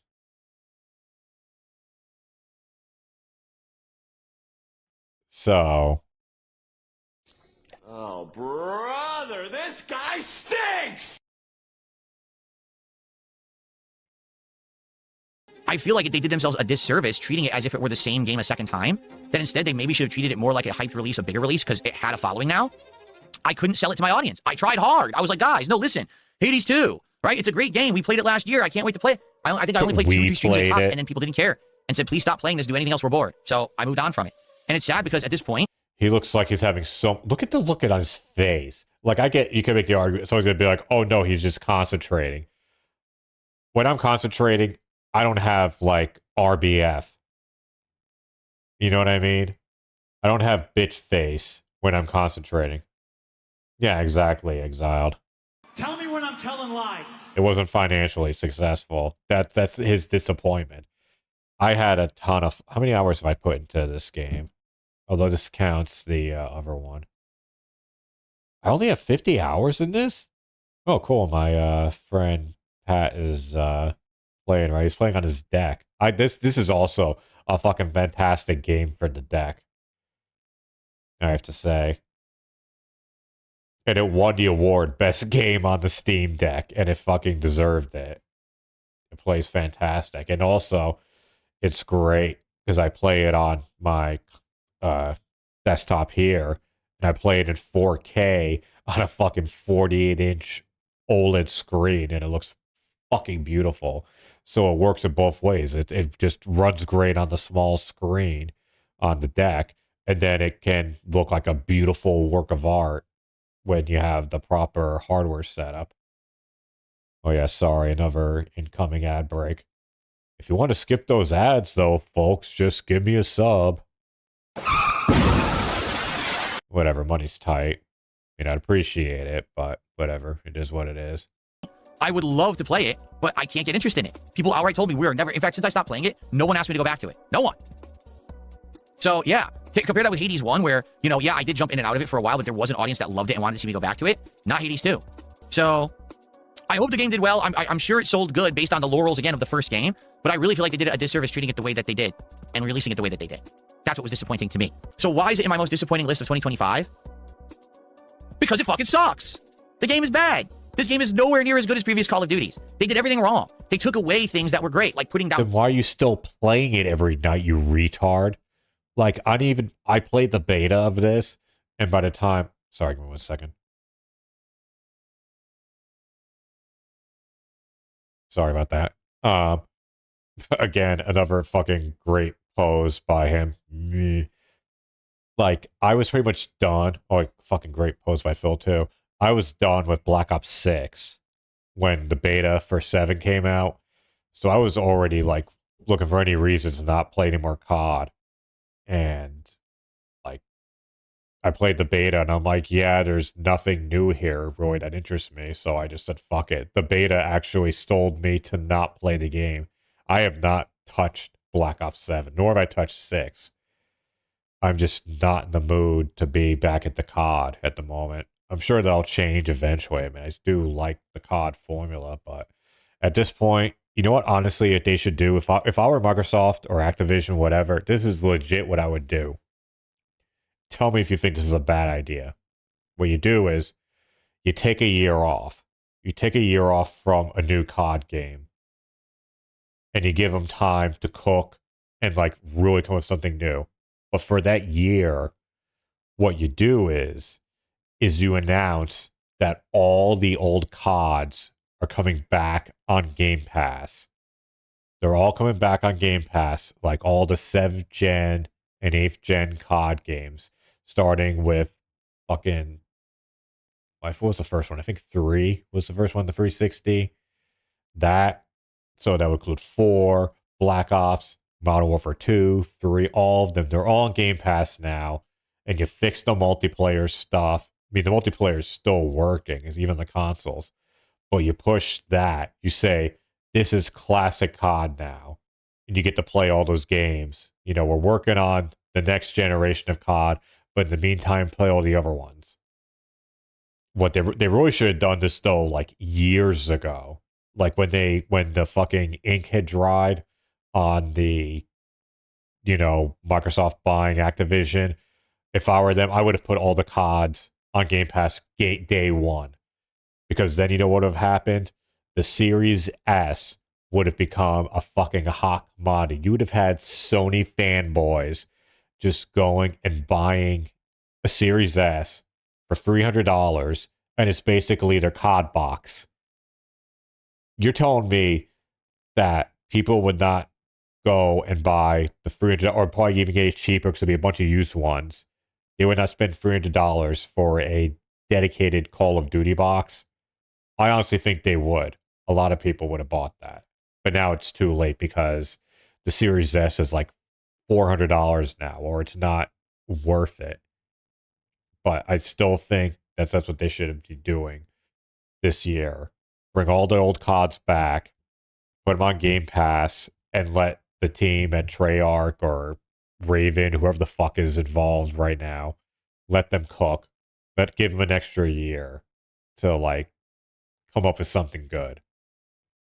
Mines or claymores to stop people from getting behind you, it's been removed from the game. Instead, it's replaced by crappy kill streaks of drones and fucking stupid technology nonsense that's... Oh, they took away the mines? That sucks. I use the mines all the time.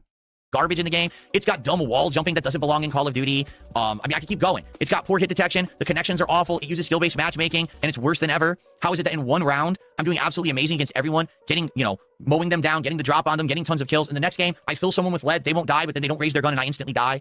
I mean, I could just go on and on about the problems with this game and franchise. But Black Ops 7 is now the new example of how Activision / Treyarch / whoever is responsible for Call of Duty just doesn't care anymore. This game did not try to innovate, did not try to advance the formula. It just plays by paint by numbers, essentially. It has really awful game decisions with the weapons, with the kill streaks. It's just bad. It's genuinely not a good game. I have played so many better Call of Duties in the past. If anything, the one glaring thing about the game that proves it's bad is that it has legacy maps, like Raid or Shipwreck. And when you play those maps, you realize, goddamn, this game was much better when those maps were in the older games. Like when you play the old Black Ops on Raid, that was a much better experience. Now, you can't even set up to snipe, because anytime that you set up to snipe, there's no way to put down a claymore or a mine to stop someone from getting behind you, and constantly people spawn behind you. It's almost impossible in this game to get a kill streak of more than 2 or 3 kills, because anytime you kill one person, 3 more people are coming right around the corner to murder you, or are already behind you. That's just not the spirit of Call of Duty. It never has been, but that's what the game has become. They made it this like twitchy shooter for people who are like, you know, chugging fucking caffeine and snorting fucking energy. That's not what it's supposed to be. You can't even really use good strategy. What the fuck are you talking about? That's totally what modern COD is. It's a Twitch shooter.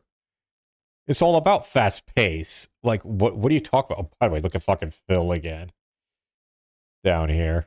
To play this game anymore, and that's sad. So even though I'm still actively playing it, even though I'm actually he looks like doing well in it, well, not there, play this but game like, and chugging fucking caffeine and snort. Look at him. He literally looks like someone angry looking at one of their children. Fucking energy. That's not what it's supposed to be. You can't even really use good strategy to play this game anymore, and that's sad. So even though I'm still actively playing it, even though I'm actually doing well in it, I can call a spade a spade. This game sucks. This collection was sold completely unfinished. When they released this collection... Yeah, I do have to agree with this. I do agree that this was a disappointment. This might be the biggest disappointment of the year for me. Was this his top pick? No, it wasn't. Wow, he thought something was even worse than that. Actually, no, I bet Metroid will win that. I would say this is number 2, Metroid's number 1. This I was heavily disappointed with. Heavily, that sounds dumb, excuse me. Highly disappointed with it. Also, I love how he has the video overlay shit. So, like, literally, it's like all the banner shit is on top of each other and you can't read any of it. But, yeah, I was surprised at how bad this was. Like, the emulation had issues. There was a couple of notable omissions. Like, it's supposed to be, like, I'm probably the only people who complained, but, like, I'm sorry. You can't be, like, a Legacy collection and then you don't have Mortal Kombat for the Sega CD. Like, that was a fucking thing. Like, I just found it odd that they had the Sega CD version, or they omitted the Sega CD version of Mortal Kombat 1, but they kept in the 32X version of Mortal Kombat 2. I guess it's a toss-up as to which is more obscure in terms of how many people actually played it. I played both back in the day, but I mean, to be fair, Mortal Kombat 2 on the 32X is superior to Mortal Kombat on the Genesis, on the Sega CD, because basically all that Mortal Kombat on the Sega CD is, it's basically Mortal Kombat on the Genesis, but with arcade soundtrack. There might be a few, like, tweaks here and there, but essentially you're playing Mortal Kombat on the Genesis, but just with better music. And maybe a bit more blood.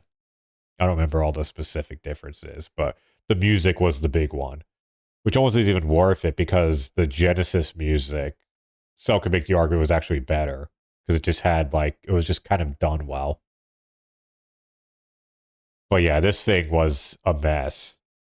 I could barely play any online matches. It was like a ghost town. And the matches I did get in were like input dropping lag fests. Like they were just like, it was like, it can always be described as 2 retards fighting. Like, we couldn't even like body each other because we were both in our own ways. Like, me and the opponent are dealing with like unresponsive shit. So we're both playing like shit. You know what I mean? Like, it's to the point where I'm playing and I'm like, okay, I know this guy who I'm playing against is not as bad as he's, or person, whatever. This person is not as bad as they're putting on. It's just that they're struggling with the game just like I am. It had no actual functioning online multiplayer. What I mean by that is that they did have the ability to play it online against people, and they sold it that way. They said, oh, this collection has online multiplayer. But when you actually went to do it, you found out there was no actual lobby system. There was no actual ranking system. It was just, I want to play this game. Okay, search for a random opponent. It would maybe match you up against someone playing it, but if you couldn't find anyone, the game would then say, well, let's just match you up against anyone playing any of the games in the collection. Oh my god, he played a smoke like I did. Oh god. Huh? So let's say, for example, I wanted to play Mortal Kombat Trilogy, which is what I'm playing right here in this video. Search for an online player. Oh, we couldn't find anyone. Here, play Mortal Kombat 1 instead. But that's a completely different game. Why would I want to play that? That's how this game functioned. What the fuck mode is he playing? Is that like on easy mode? So most people who wanted to play it online couldn't find any opponents and ended up playing the wrong game or never played it at all. In addition, the game had no crossplay whatsoever. So think about it. This game was so... He had to have been on like the easiest mode because I know exactly what combo loop he's doing. It's forward, low kick. You do the punch up, and then you can either juggle 1 or 2 hits. But then, like when they're up in the air, you do your watch. I'll do it on here. every console, right? Xbox, PlayStation, PC. Watch, see, yeah, you go up, you hit him from behind. I think it's even on the Switch Then too. you do the grapple, and then it's high punch, low kick. Wait. No, it's... But watch, you'll see the combo, and it goes like 40%. So if that's the case, you have basically he fucked separated it your up. player base into 4 platforms. Makes it even harder to find people to play because people might be playing on a different platform than the one you're playing on. So... Yeah, it's high punch, low kick, high kick, punch. Something like that. But yeah, it's the same combo over. Yeah, it's because it's one of the best combos in the game. just the design of the game makes no sense. It's supposed to be a competitive, head-to-head fighter. You need online play. The game didn't have actual good functioning online play or any of the features that you would want in a game that has online play. So why say it had it and sell it like that? They did. They actually outright lied and said it was going to have those features, and then it didn't. When the game released, everyone complained. And the game developer said, well, if it sells enough, we'll add more features. People were like, wait, what? No. You said those features were going to be in it. You have to give them now. So the game developer kind of reluctantly said, all right, we'll do it. And they waited a few weeks, and then they did like a patch, and then they waited another few weeks. And it was almost 2 months after the fact, in mid-December, they finally put in online lobbies. By then, everyone moved on. No one cared. So now this game is dead. If you try to find people in it, you can't find anyone. This is a collection that just started getting sold in October, and it's already dead. So unless you want to play people offline, do not buy Mortal Kombat Legacy Collection. The game is an insane ripoff because they didn't put the effort in to make it a functioning game at launch, and it died within a month. I mean, again, the broken clock is right twice a day. I guess it's the second time he's right. I mean, because when I played it... So, that was disgusting. Excuse me. Oh, brother, this guy stinks! I played the physical copy. Like, I rented it. I didn't get the digital one at launch. I got the physical one where they had gone and done the patches. And I figured, like, okay, this is like the way the game was supposed to be. And it has the online. Even with the lobbies, it's still hard to find games. You know what I mean? But it really was a... Who is this list for? Why mention support and engagement? Like Erase Radius 2 is my audience didn't like it. This list won't be useful for anyone other than for anyone who isn't Philip Paul Burnell. Yeah, Bart Simpson is going after him. It's just so sad that this keeps happening.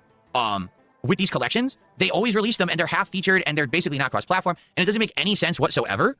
It's very confusing because it's happened with Street Fighter, and now it's happening with Mortal Kombat. I mean, why did they not put effort in? If they actually wanted to preserve their games for posterity, you would think they would try to have the basic features that would make people want to play these games after a week. But it's like the millionth time this hasn't happened, and it drives me absolutely nuts as someone who grew up playing fighting games in arcades in the 1990s. The fact that we just can't get a good collection of any of these games is incredibly disheartening. Like, I guess no one's going to be able to experience these games like I ever did because the game developers just don't care enough.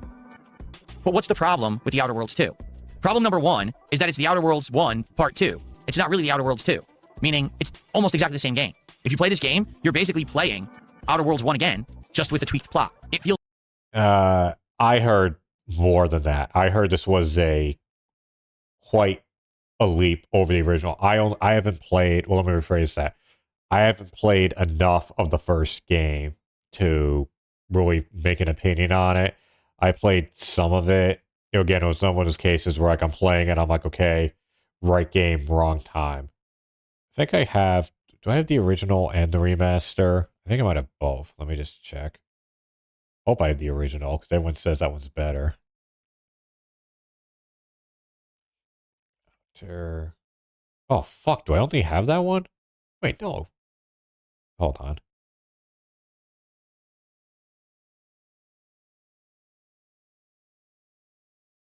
I could have sworn that I have the original Outer Worlds. Yeah, I do. I have the original Outer Worlds on GOG. So I have Outer Worlds GOG, although I don't have the DLC. Oh well. I have that, then I have the remake. Spacer's Choice Edition on Steam. Which, what rating does this have? That's a very weak, mostly positive. All the stuff that I read was that the revised edition sucks. Exactly the same. I played it for, you know, I think 2 streams, and both times I played it, I was like, I don't even feel like this is a new game. It really feels like it's the same game a second time. Same vibes, same kind of, you know, stuff. The plot's different, and in fact, the plot's worse, which leads me to my second point. Just like in Avowed, if the plot of the game isn't good, then you're not going to get... I heard the exact opposite. Hooked on an open world RPG. The plot of this game is the 2 corporations that were in constant struggle in the first Outer Worlds have merged into one, and there's no more struggle. Now they're just the evil villain trying to take over and control everything in the galaxy. Oh, so the originality and the interest part of the plot, like, do you side with one corporation? Do you side with the other corporation? Do you side with no corporations? That whole thing's been removed. Now it's just corporations are bad. That's just the whole plot of the game. So immediately you took out the cool premise of the first game, and now it's just very cliche, very boring, but the gameplay elements are almost identical, and it just ends up being a complete waste of your time. Again, after 2 streams, I was incredibly bored. I just wasn't enjoying myself whatsoever. The Outer Worlds 2 is important because we didn't hit the goal of the second play session. I was forced to wage quit. It's my audience's fault, you guys. Ever playing it, to the point where I was like, I don't see a reason to continue. The audience is bored. I'm bored. Much like with Avowed, if the story isn't hooking you, why do you want to play an open world RPG? The answer is you don't. So what I think the point I'm making here is with Obsidian, this year what they showed is that they're very good with making open world exploration. They're very good with kind of world design and those kind of open world exploration gameplay elements. But that's all they're good at. They just can't write a story to save their life. They don't employ people who are good writers who have any ideas that are interesting. So because of that, you're going to be bored if you play a game like Outer Worlds 2 or a game like Avowed or whatever Obsidian's cooking next. You're probably going to be bored with it unless all you care about is wandering around the world and exploring. So if that's what you're in for, if that's what you know, get Game Pass and play these games, but I can't recommend them for anyone who's trying to get into the story or make a riveting experience for a stream audience. It just doesn't exist. The games are boring as dirt and Obsidian has lost their way. You know, compare that to the days of Fallout New Vegas where it had one of the most interesting stories I've ever experienced in a video game. This ain't it anymore. Those people probably moved on from the company quite a long time ago. Well, of course they did. And fucking New Vegas was like an anomaly, from what I could tell. That's another game I really need to get into. I tried, and then it's one of the ones I want to give another shot, because it's so beloved of a game that I feel like it would be wrong to not really give it a proper shake. That's how I felt about The Witcher 3. But unfortunately, or whatever, I did give it a proper shake multiple times, and each time I just gave up for a different reason. And I don't know, just like, I can look at it and I see how beloved Witcher 3 is. I'm like, okay, this probably is a great game, but it's not working. It's not working, pal. That doesn't work for me, brother. We're just gonna have to agree to disagree. I mean, me in the game, not that it's not a good game. What the hell? Oh, you gotta be fucking kidding me. My 11-year-old, my wife just texted me. My son had a tooth fall. Will the tooth fairy come tonight? Like, no. He's 11. I mean, okay, I'll give him some cash because why not? But like, no, I'm not bothering if fucking creeping into his room late to put a thing in. That was totally not expecting that text message. When I first saw it, I thought maybe like he fell or something. Like, oh, our son lost a tooth because he fell down the stairs. Although actually I would have heard that. I'm right under the steps. And the people left behind are the B team, the C team, the D team, and it ain't worth your time if you're a fan of good narrative. It was just so weird because when you start booting up Metroid Prime 1 and you land on that world, right? Immediately you're greeted with something very Metroid-like. You're in an unknown place. You don't know what's going on. You're there isolated, so you get that feeling of loneliness, and you're there by yourself, and you have to survive, and all the odds are against you. You're immediately presented with, like, otherworldly creatures that are trying to kill you. You go one way, and it looks like a lava cave. You go another way, and it looks like a jungle. You go another way, and it looks like a technological room, but it's blocked. You can't go there yet. Very Metroid-esque, right? None of that is present in Metroid Prime 4. It's as if the people who got this game were given all the assets to Metroid, but had never actually played Metroid to know what makes it interesting. So the game doesn't feel like Metroid, doesn't really play like Metroid. It's incredibly repetitive and boring. The first major boss fight has you fighting a guy in a suit. And you're like, oh, is this like an evil Samus or something? The guy literally puts out his arms and starts spinning like a top, comedically like you're playing Mega Man. And the only way to stop him is to go into ball mode and drop your little grenades. It's laughably bad. Like, what the hell? This is the boss? This is actually like a major fight in the game? Here it is. This is the first major boss fight of the game. What the fuck is this? This is Metroid now, apparently. I mean, I played Metroid Prime 1. Not once did I ever see something this stupid in my life. Okay? So after playing it for about 4 hours, I literally said to my audience, guys, you having any fun? I'm not. And the thing is, I was waiting for this game. It was a Switch 2 exclusive, right? We wanted something fresh and new for the Switch 2, because after Mario Kart World and Donkey Kong Bonanza... It wasn't a Switch 2 exclusive. It came out on both.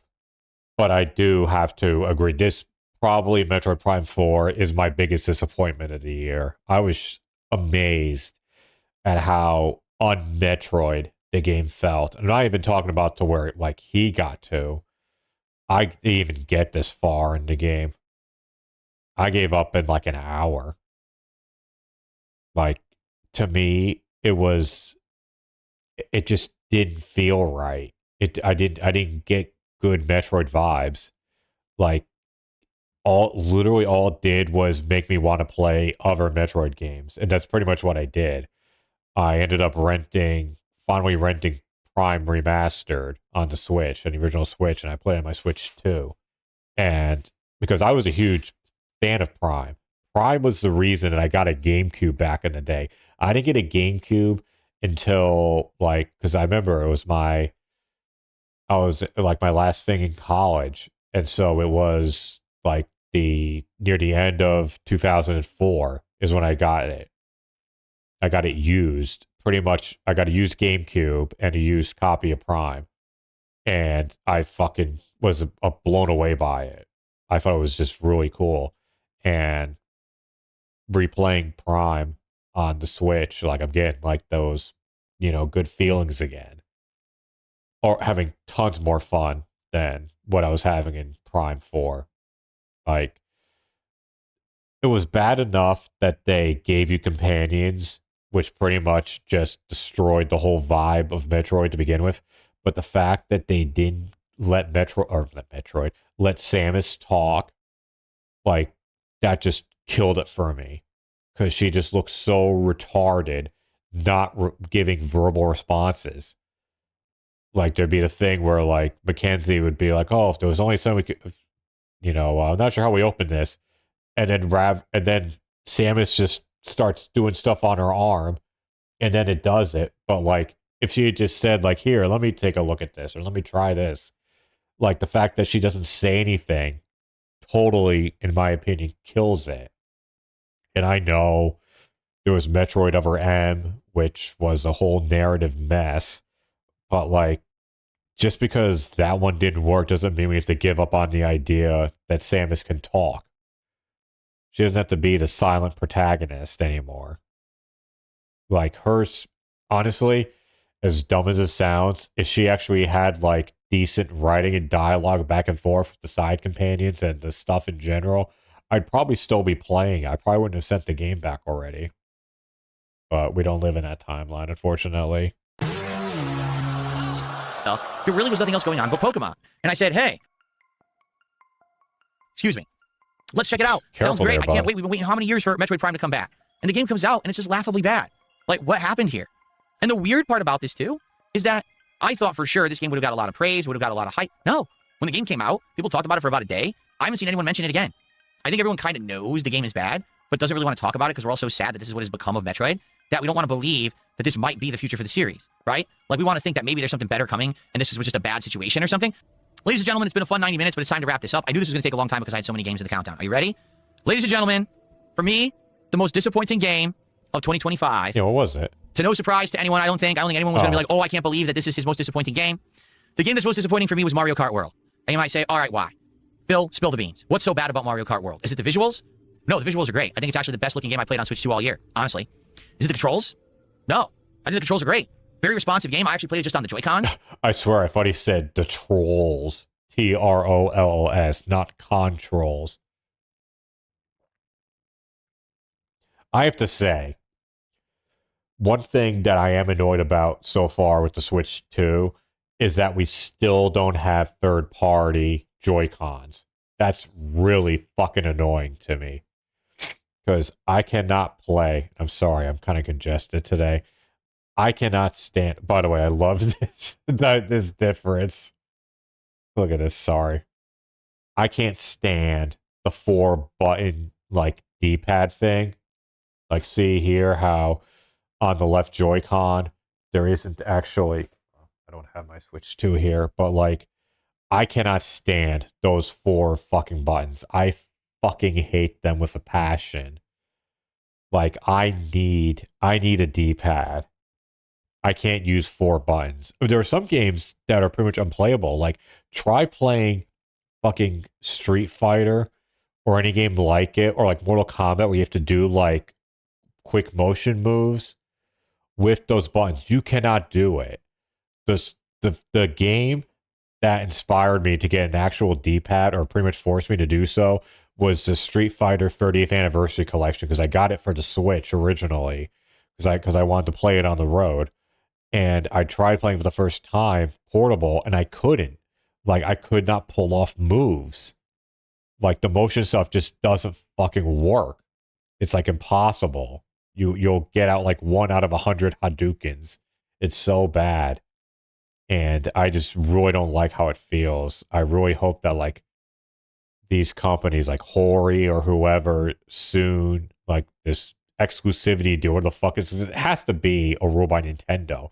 There's no reason that these companies, I mean, they knew what was like how to make stuff for this, you know, before the thing launched. There's got to be something, some rule by Nintendo that says, sorry, for the first like year, you're not allowed to make anything, which fucking sucks. I'm sorry, I need my D-pad on my Joy-Con. And I think that the game actually played very well. And I actually had a good time. Of course, now I'm having problems with the controls. As soon as I say that in the video clip, I have problems with the controls. Let's fast forward, okay? So, what actually is the problem, in my opinion, with Mario Kart World? All right? There's 2 problems with Mario Kart World. One has to do with offline play, and one has to do with online play. Let's start with the offline play, okay? Mario Kart World is the most expensive Mario Kart game ever, being sold at, I think it's $79.99 if I'm correct. It might be $69, but isn't it $79.99? And yeah, Nintendo justified this incredibly inflated price tag, stating, oh, it's totally worth that. 100%. Why? Because it has an open world now. Mario Kart World was just that, an open world. That's why we're calling it that. And in this open world, you're going to have all this content. You're going to have these challenges to do. You're going to have interactions with characters. There's going to be collectibles and fun things to do. It's a hub that you're going to drive around and you're going to see other players in, so it's totally going to be worth your time. None of that is true. Like, everything I just stated is actually a complete lie. Mario Kart World does have an open world. It's empty. If you drive around the world, you'll find there's almost nothing to do. There are challenges like the one you just saw. Did you see how long it took me to complete that challenge? What was that, 20 seconds? And there's challenges like that all over the world. There are also collectibles and things in the game, okay? So why would you want to do these challenges or collect these collectibles? To get stickers. What are stickers? What do you need them for? You don't. They have no purpose whatsoever. They don't do anything. They don't grant you abilities. They don't unlock content, like they don't unlock characters. They don't unlock vehicles at all. Literally, the stickers are just for show to put on your cart. They don't do anything, supposedly. Like, they have no purpose in the game. So then why do you need to ever do the open world? You don't. Huh? Yeah, I'm serious. As you go around the open world, you start to realize there's literally no reason for you to ever play it. It serves no purpose. It's devoid of any kind of meaning, and it was put in there to just say, hey, guess what? It's there. Yeah, that's... Because Mario Kart World is top 10 wage quit. Mario Kart World is disappointing because I got content farmed, dude. People kept making fun of me, which is screwed up because I'm a professional gamer, dude. Item abuse. That's great. I never did this stuff. Like, and I do have to say that Mario Kart World is not a big hit in the Beliefs house. I mean, even like I ended up getting the Switch 2 at launch, not because like, oh, I was so hyped and I needed a Switch 2. It was actually like a financial decision. I got the Mario Kart bundle because I figured this is probably the best it's going to get in terms of deals, which I found out later I was wrong, but whatever, you know, you live and learn. Because they ended up, because it was, what was it, 500 for the whole thing, or the package deal, because it was 450 for the Switch and then 500 for the bundle. And then during like the holidays, they sold the bundle at just the Switch 2 price, so you basically got the game free. But I didn't think they were going to do that because how fucking often does Nintendo do good deals? But this game didn't get a lot of play. And even when, like, I got it for my son because it happened to come out on his birthday. And I gave it to him, and he had this look on his face. He literally looked at me. He said, "You didn't have to buy this." And I'm like, "Oh, well, that's exactly the reaction I want to get from my." I wasn't expecting a repeat of the Nintendo 64 boy, but I was hoping for something better than that. Fucking my son's friend was more excited than my son was. Fine, but it's called quality over quantity. I understand that there is an open world in Mario Kart World, but you didn't give us a reason to do it. There's no story. There's no unlocks. Like, for example, if you played through the open world and every 10 challenges you unlock a new character or a new cart or a new customization, then it would be worth it. That doesn't exist. There's no reason to ever boot this up. So, I just don't understand what Nintendo was going for besides a bait and switch effort. Basically what they did is they promised everyone, hey, you're going to really get value out of the money you pay for this game because there's an open world now. Most people never use this open world for anything. It's a waste. They just, between matches, they just sit still. They don't even drive around. There's no point. So then why does it exist? No reason besides to make more money for Nintendo and charge you more money. It's that simple. It's the only reason that the open world's in the game. Okay? Now, what about the other reason that I don't like it? I think that's not quite true. Game. The online play. Well, I'm not even going to show you the online play because there's no point. That's the majority of what I play. But in a nutshell, Mario Kart World is, in my opinion, the worst Mario Kart game ever made when it comes to competitive play because the game isn't based on driving skill. It isn't based on track knowledge. It isn't based on anything that would be based off of like time investment. It's based on abusing items. The entirety of this game is based on getting a good item, banking it, and using it at the right time to blow by 10 to 15 opponents and get into the top 5, and then find one more item and blow into first place, and you win. There's so many times that I played this game and I was driving very well and I was in top 3, and I was punished for it. Because someone would... It sounds like the music doesn't like the game much either. The music really hates Mario Kart World. Holy shit. The music is having like an aneurysm or something. Let's go to the next track. So, yeah, the online play, essentially... It's not good for people who want to learn how to play the game or drive well. You get punished for it. If you drive well, people frequently just get an overpowered item and just beat the crap out of you. Even though you're in first, they overtake you. Bro, that's been fucking Mario Kart since, like, Christ. I don't know if you could say the SNES version, but, like, at least since, like, Mario Kart 64. That's part of its appeal. That makes it a casual game. Listen to what the guy says. Game back has no support. Item abuse is every Mario Kart, bro. Go play Forza. Exactly. Like, that's totally my point in a nutshell. Like, no one's playing this because they want a serious racing game. If you want a serious racing game, yeah, play Forza. Play Gran Turismo. Play maybe Need for Speed. I don't know. But just point is, like, this is not what you play. People who are big racing fans are not playing Mario Kart. Well, maybe they are, but they're not playing it for that. They're playing it as a side distraction or something like that. Like, if you're playing this, or if you're getting pissed because you get fucked over by items in the end, like, welcome to fucking Mario Kart.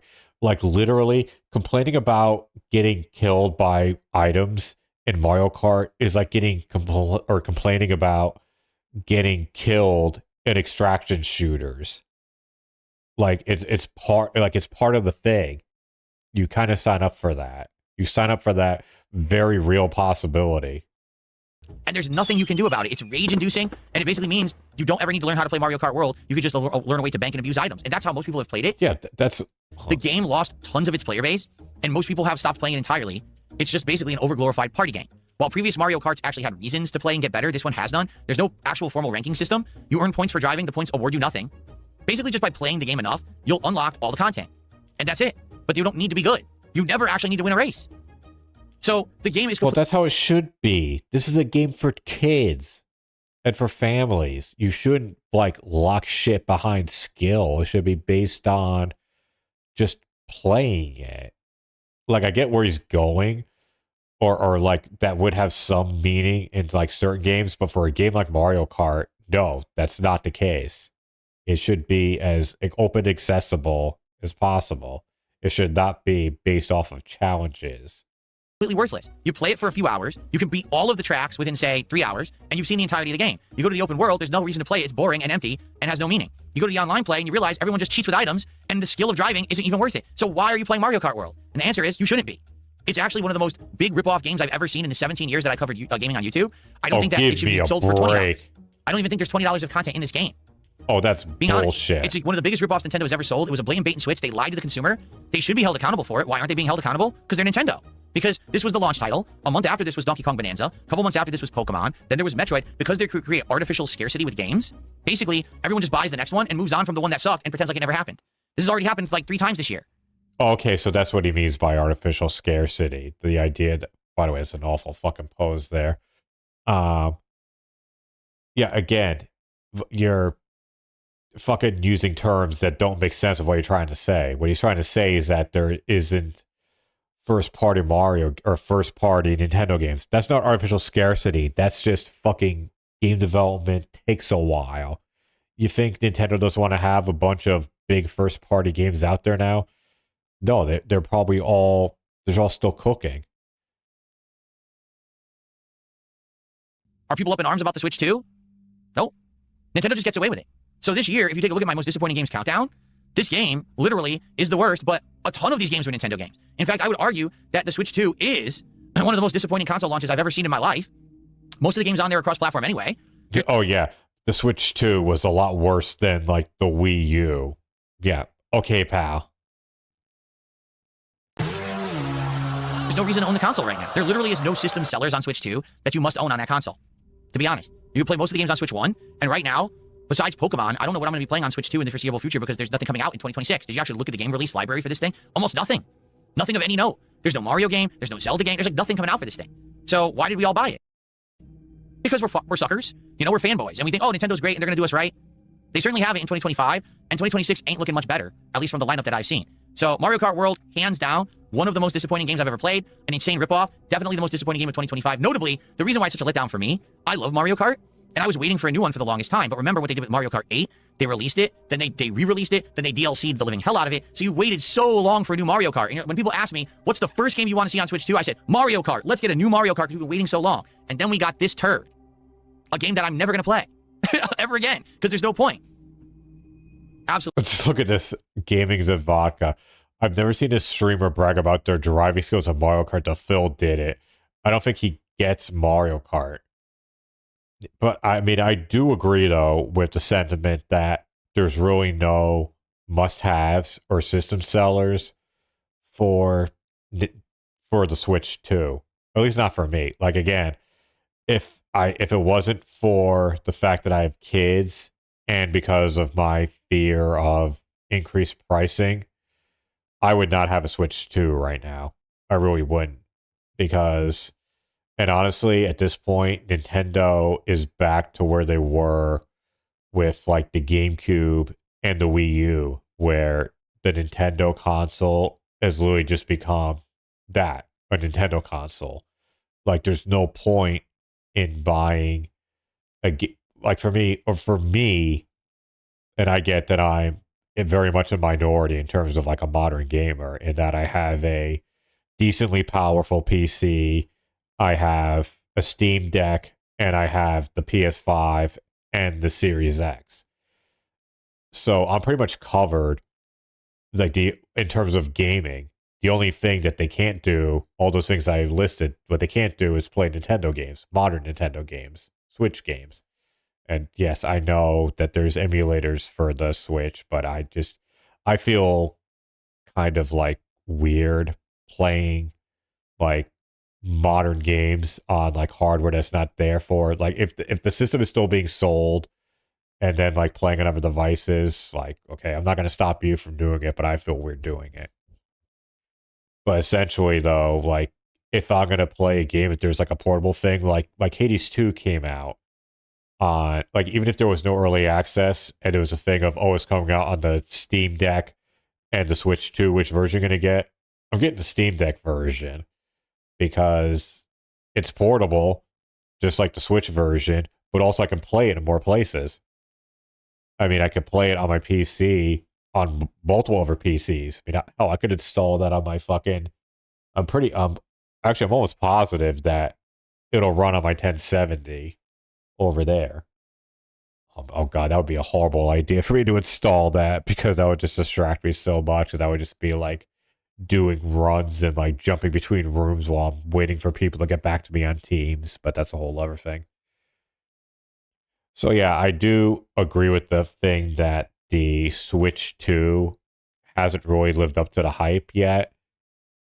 But at the same time, some of his reasoning is just kind of retarded. Absolutely sad. Absolutely embarrassing for Nintendo, quite frankly. But again, Nintendo endlessly gets away with it for whatever reason. I don't understand why. I just don't get why Nintendo gets infinite chances to mess up and never gets called out for it and never pays for it. People will just run and clamor to buy the next. They get called out all the time. How many fucking, like, Google or go on YouTube and say, like, Pokemon sucks or it's Pokemon is something negative? You will find thousands upon thousands of people shitting on modern Pokemon simply because of the fact, well, not simply, but mainly because of the fact that the games haven't evolved. How ironic given the subject matter. But just that they make tons of money and Nintendo puts minimal effort in, or Game Freak, wherever the company is. Like, they put in minimal effort into them. Like, I'm not even a Pokemon fan. I don't even play the games. I'm not saying they're bad. I haven't played them for the most part, which is kind of good because I own like 3 of them at this point, probably even more. Like, my daughter loves them. Like, I got Pokemon ZA for her. It was an early Christmas gift, and she's playing it now. Well, actually, no, I take that back. Well, yeah, that and the DLC were early Christmas gifts for her. I mean, she's enjoying it, so that's good.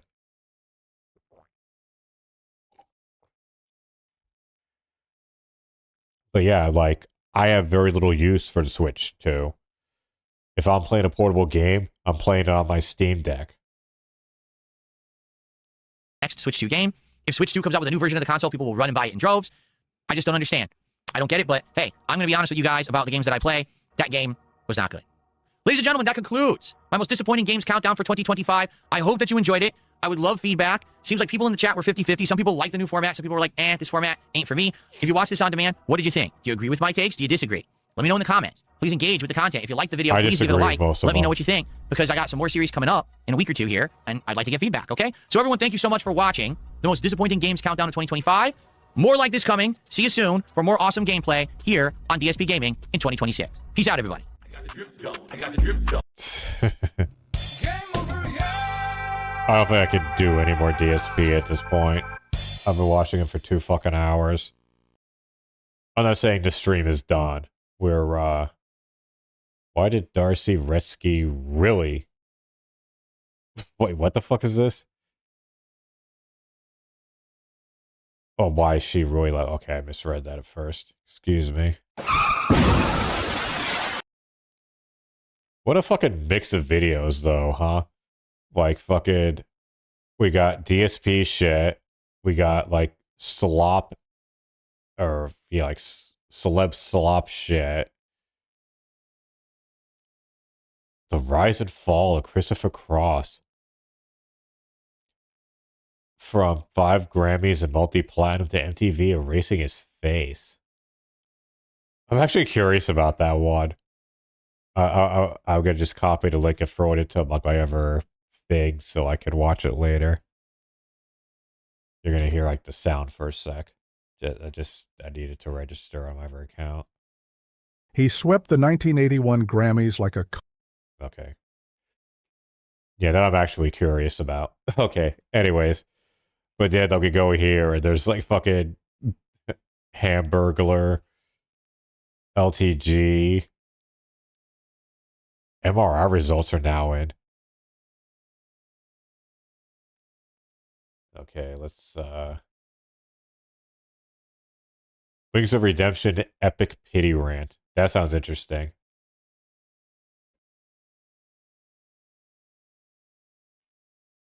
What a fucking thumbnail.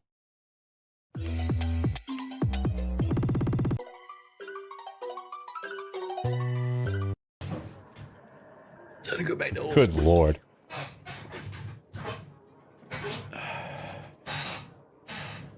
Size. They really get... Herman Millers are fucking $1,000, man. What the fuck I are wouldn't even buy a those? $70 game. You think I'm gonna spend $1,000 on a chair? $1,000, man. Herman Millers are fucking $1,000, man. What the fuck is a Herman Miller?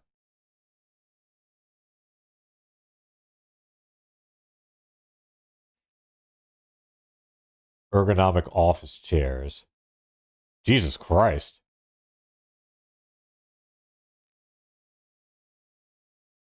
Yeah, I'm totally on Wing's side here. These things are extremely fucking expensive.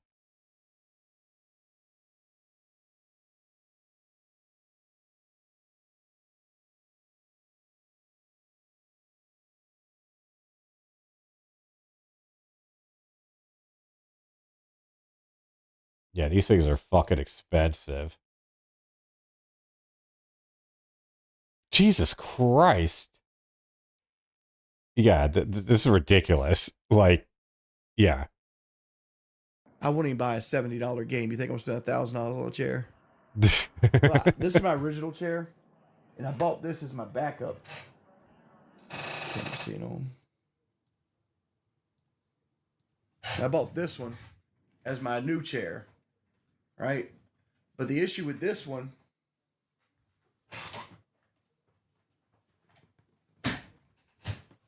What? Snort. there it goes, is like in this seating position right here, it gives me no fucking support whatsoever. And like I got this big fucking bulbous gut here, right? So like I have to keep my legs spread because I have a big gut. So like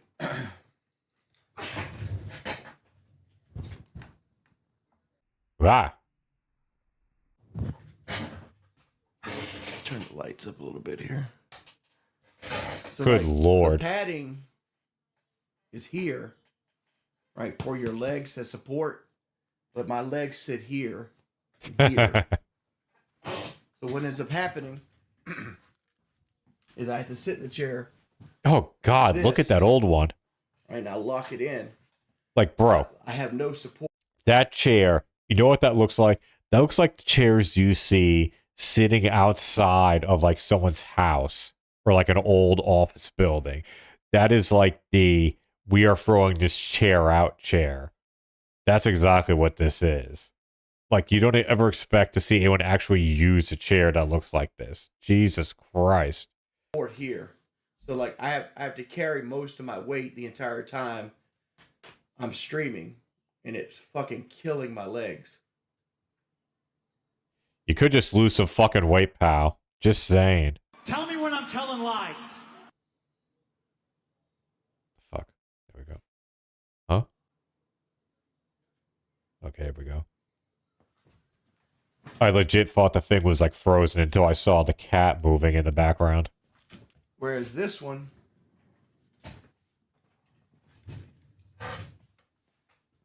That poor is chair. supportive all the way through. So when I sit down, I get support no matter where I sit. So why not sell it or send it back? So like when I sit up from this one, it almost feels like my legs are getting fucked up.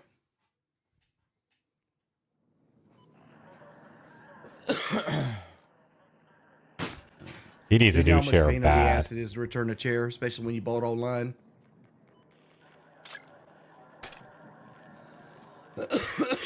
Yeah, I'm fat. Yes, you are. I'm sure people make fun of me and put me on live stream fails and everything else now. That's showing my fat gut. Is what it is.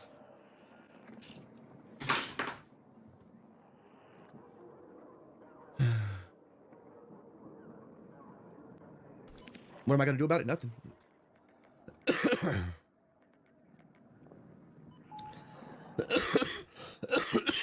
Easy, bud. It still makes you feel bad, Dr. Zeus. Like, nobody wants to be made fun of. No, I've gotten heavier. Like, my health has done nothing but go downhill since fat camp. What happened? Well, after I got weight loss surgery, I got swatted 5 times. I had my Twitch taken from me. My income got cut in half. At one point, I didn't have anywhere to stream but Facebook. I was super stressed out. I had just purchased a new truck. So, like, I didn't know what my future held, and like every day somebody was threatening me with even more, even more, even more, and it got to the point where it was like I went back to soda and eating and binge eating and shit like that when I got stressed out. So that's what happened. That's exactly what happened. You take a person that has an unhealthy relationship with food, and then you stress them out, they're probably going to eat again. Well, but none of that is excuse. Yeah, exactly. Yeah, that was my point. Is like, well, that was the other thing too, was that he got it done in Mexico, where like they just would do it.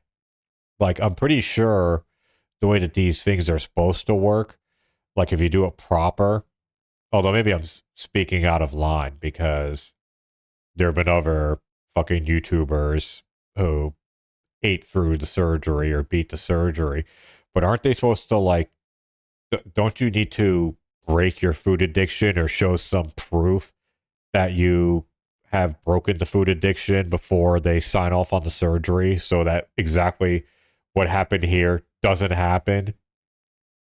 Like, I'm pretty sure that that's how it's supposed to be. Like, you're supposed to be re-educated or have your brain like fixed before you get the surgery done. Clearly he didn't do that. But like, just like saying like, oh, I got overly stressed. It's like, bro, like, that's your fault for not finding a proper way. You have to lose 40 pounds. Well, it's not even just that. Like, you need to, I feel like it has to go deeper than that in terms of like re-educating. Right, exactly. Yeah, Mexico. And that's what he did. He just got it done in Mexico. And like, this like so crazy. You know what I mean? Like there's not even like that mental barrier there. Or like maybe just like the thing saying like, hey, I shouldn't be binge eating after I spent all this money and went through all this shit for the surgery. I mean, to do what he did, and he still lives like a terrible life because his stomach is all, his insides are all fucked up. And like how he says, like every time he eats, like he can barely eat, or like his stomach is still smaller. So he can't even enjoy a lot of these bad foods. And he has to like shit immediately afterwards. I'm pretty sure he mentioned that as well. And I doubt they're satisfying shits, if you know what I mean. I barely can take care of myself right now. Agreed. Right on wings. Let's hear that again. Again. Dude, I can't take care of a new puppy. I barely can take care of myself right now. Good on you. Fully agree. Now, unlike though, like my aunt, this weekend, you know what? I should try to pull it up here.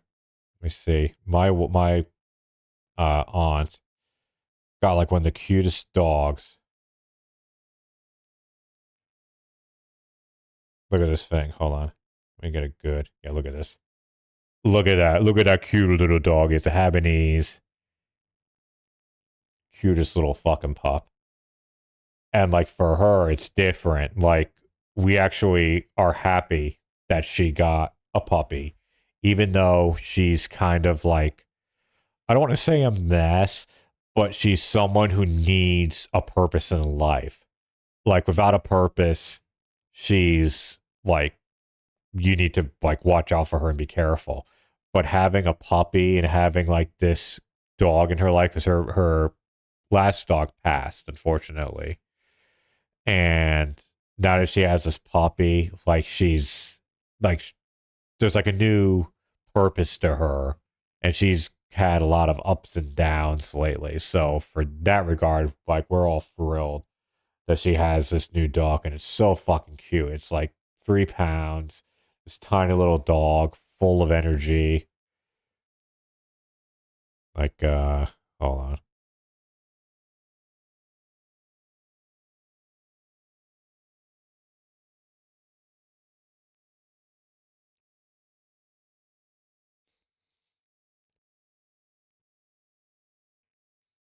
Yeah, because it's doing that kind of stuff. It's so cute.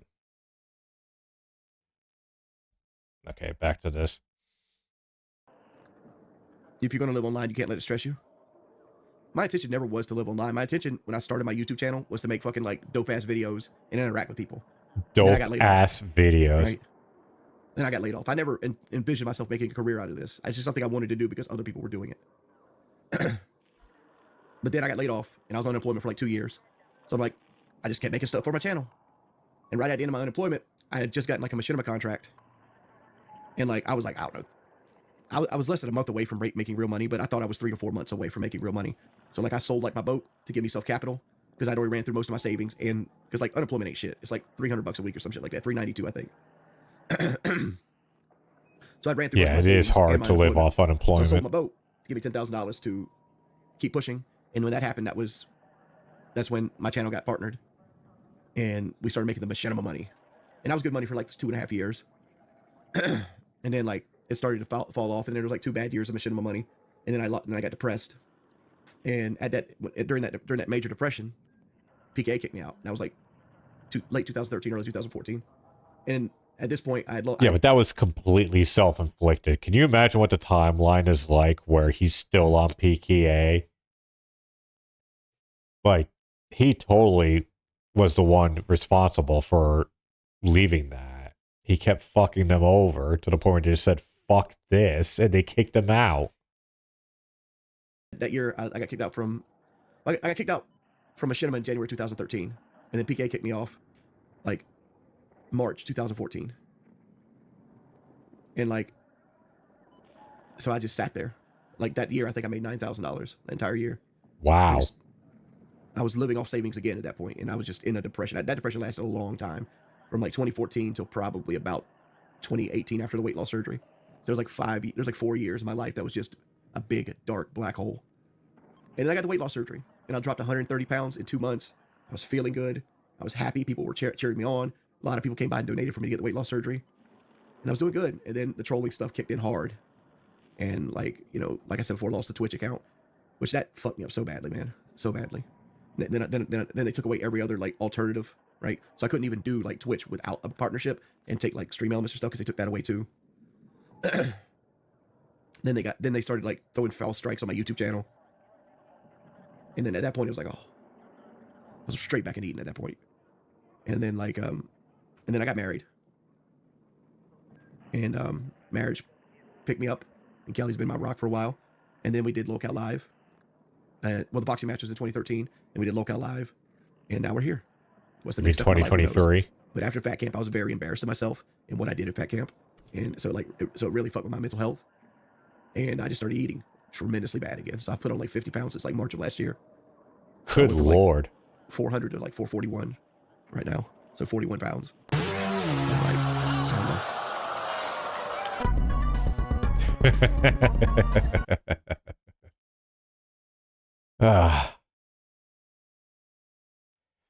Okay, I want to see one more thing about him and Kelly. Yeah, Wings of Redemption was a time with Kelly on her birthday.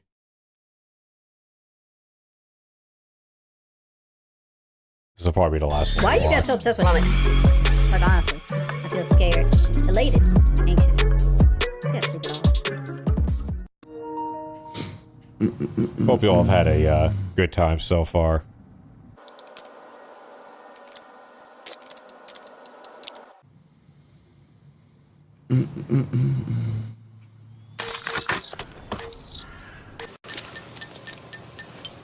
Overload. What the fuck is overload? All units.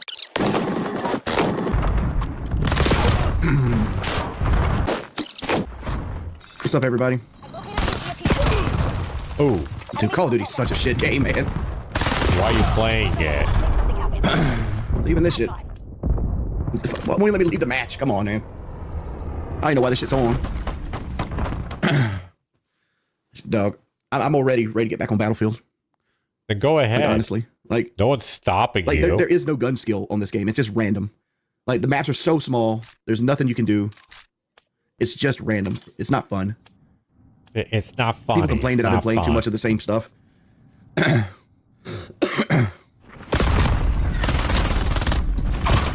Fuck me. Language. Oh, dude. Here comes the ninja guy. Fucking trash. Trash fucking game, man. You won. How you feeling today, Joy? Terrible. My voice is still shit.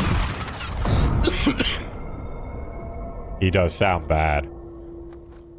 No, fucking, I don't understand why people enjoy this shit. Like, it's the same trash over and over again. Exact same trash. Like, at least Battlefield's a breath of fresh air. Like, this is bad. Absolutely bad. I don't know if this shit don't get more viewers than Like, what the fuck is this? Like, fucking him and Phil are just, like, bitching and complaining about how much this game sucks, but they keep playing it. Like, what message are you conveying here? When you're constantly just saying, like, people don't want to see this. They don't want to see you complain about the thing that you're doing. Like, it'd be one thing if you're, like, pointing and laughing at it, but if you're just saying, like, oh, this sucks, it's like, well, why the fuck are you playing it? You look like an idiot. Like, yeah, the game sucks. So guess what I'm not doing? Playing it, or streaming it, or doing anything with it. I'm probably switching to Red Stack within the next 2 matches. It's like, yay, level up, boy. Hey, number 1. I'm probably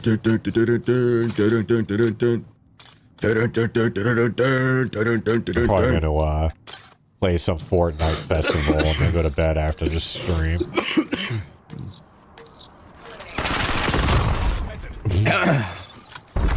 Keep running at people with the best gun in the game. Ah. Ooh.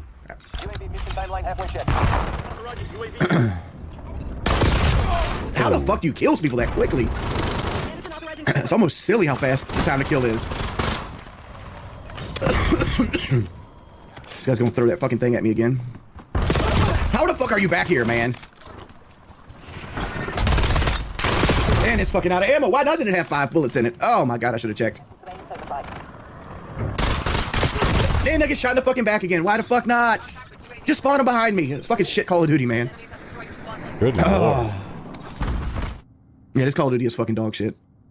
It is complete. And I love how one of the main complaints that both him and Phil have is getting nailed from behind so often. An utter fucking dog shit. Language. It's doing well. Just getting shit on, huh? Let's see this. Why am I not speaking? I can't talk and play Call of Duty at the same time. It's not something I've ever really been able to do. Nah, it's just Kelly. Kelly's picking up lunch, asking me what I want from Jersey Mike's. Nah, I'm just gonna switch to Red Sect. I mean, like, if we're gonna get the same number of viewers as I normally get, I'm not forcing myself to play this. I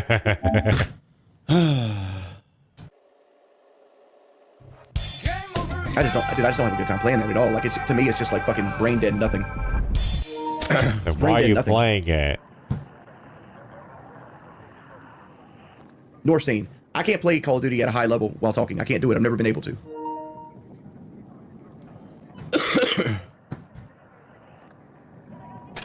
I'm going to remove this guy.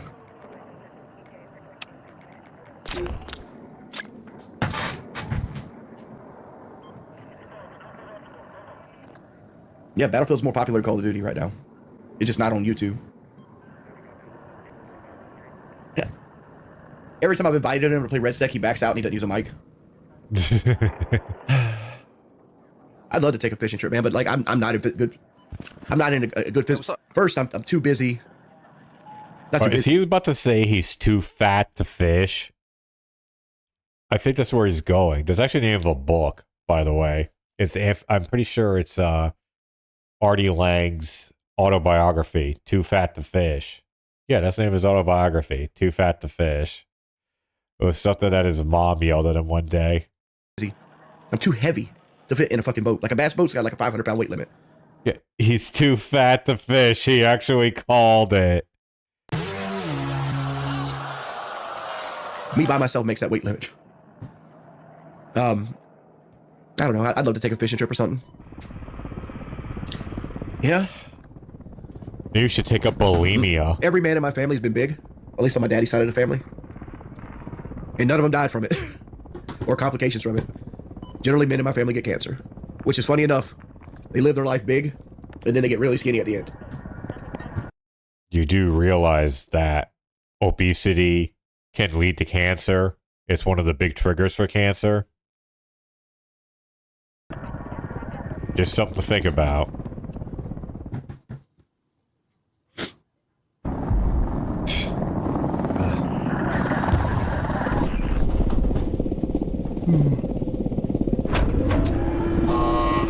Area suspect heavy resistance. I'll update you on the ground. Good on you. Sorry. Good lord. That's all good, man. Sorry, I am sick and emotional. So that's all I'm like. Oh, sorry, man. Know what that's like. Anger management courses help at all? Not really. Honestly, the SSRIs help more than anything else, but I've just quit taking them. At this point, I've been off them for like 4 months now. Well, why? And the only thing I've noticed, I get irritated more, which anger management courses let me know that irritation is a level of anger. Target the high-value laptop. Why did I stop? Yeah, why'd you stop? I don't like taking pills. And I hate, because they feel like they get stuck in my throat. And if I forgot to take one, it always give me a headache the next day. That and it killed any kind of ability. Like, to have any kind of like a sex life. Like, I don't got no libido. But with SSRIs, you don't get libido or the ability to get off. Like, you just can't get off when you're on SSRIs. So, like, it made it pointless to even, like, initiate any type of, like, sexual relationship. Huh? What you just said is one of the most insanely idiotic things I have ever heard. Yeah, like, I don't get this. Like, excuse me. I mean, yeah, I get it. As someone who's taken a bunch of SSRIs, yeah, I can attest that a couple of them kill your dick, right? But, like, he's almost asexual. Like, hasn't anybody always talked about how he has, like, no libido and, like, he's, like, low T, this, that, and everything? So, wouldn't it make sense, then, that being on an SSRI that kills your dick, like, is fine? I mean, is fucking Kelly, like, begging for the fucking Conway cock? She doesn't seem like that type of person. Like, I don't get where this is coming from. Like, why are you complaining about the fact that your dick doesn't work when you're not even using it anyways? Like, to me, it seems like a match made in heaven with the SSRIs. Like, for me, like, not having my dick work was a deal breaker. But for reasons, because I'm a happily married man, and I like fucking my wife. So when you give me a pill that inhibits my ability to do that, I'm going to have an issue. I mean, I remember there were years when I was on SSRIs and was dating someone, but I didn't see him every day. So all I would do was, because I had the stuff built up my system, I would take it the other days of the week, and then when it was time to meet up with the Miz, I don't take it that morning, and I'm good. Like, this other stuff too, like, oh, I don't like taking pills. And, like, how hard is it to take a fucking pill every day? It's really not hard. Like, just build into your routine. Like, you have breakfast every day, right? Fucking take it with that. Have it with your coffee. Pepsi sip. Pepsi Pam. What am I I'm working. You working, but we couldn't go to dinner on my birthday? You didn't want to go to dinner. Oh. Dinner. Everybody say happy birthday to Kelly on Twitter. You working, but we couldn't go to dinner on my birthday? Oh, you can hear the anger in her voice. You're working, but we couldn't go out for dinner on my birthday. Oh. You didn't want to go to dinner. Everybody say happy birthday to Kelly on Twitter. Happy birthday, Kelly. It's the big 4-2. Oh, I'm sure she's thrilled that you gave away what her age was. Wow, Kelly's 42. She's almost as old as my wife. God damn. Of course, my wife is like half a Kelly, but still. That was actually the person who was in the video that I showed. That was a rear shot of my wife. People are talking about fishing and being rich people. You know what I learned today? I learned how Mattress Firm exists as a company. You got Mattress Firm in the UK? No, we do not. I thought that Mattress Firm was how firm a mattress was. What is this? Bro, take them. Okay. Take them. They're every 12 hours. So, how Mattress Firm works is they don't actually care about selling product, right? Because mattresses have a huge markup. Like, you go to buy a mattress, you're paying $1,200 to $5,000, right? Whoa. That's what mattresses That is a lot cost. for a mattress. That's what depends on mattress you get, but they have like $400 or $500 into any of them, right? Of actual total value that costs them. But they're not looking to sell a bunch of them. They're looking to sell just enough to pay rent and break even. So what they do is like, when a guy buys a plot of land for retail space, they'll be like, we'll sign a 30-year deal right now, lock us in. And they make the store so simple that they don't have to add like vents and stuff like that. They don't have to build the builder doesn't have to build a certain type of building to accommodate like a restaurant or things of that nature, and have certain guides. So all they need is just a big square building they'll put their mattresses in. Yeah, I guess so. So what ends up happening is they'll sit on it for 10 years, barely breaking even. And after those 10 years, people will realize that, hey, I'd much rather have a Subway here than a Mattress Firm. So Mattress Firm comes to the leaser that has 20 years still left on their lease and be like, hey, you can pay us to break contract, or you can let us sublease. Got a full whoa. Thank you. Wait, what?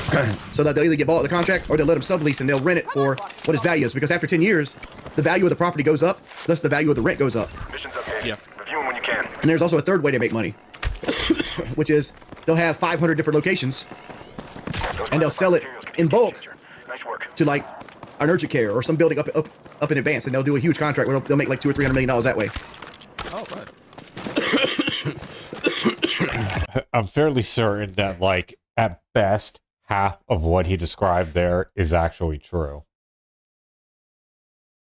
The idea, J-Rod, is to create like a 15-minute video of like anything that's fun in the stream, like not even fun, or like, you know, you could like make it a video just earlier of like Wings gets sad and talks about like the life again, and like boom, cut that whole section out. Like you don't even have to edit it hardcore because it's going on my channel. It's not like you're editing it for a troll channel. It's like bang, just cut it out, make it presentable, color grade it a little bit maybe, and just boom, present it. Like let's put this on the channel. Let's put it with this thumbnail.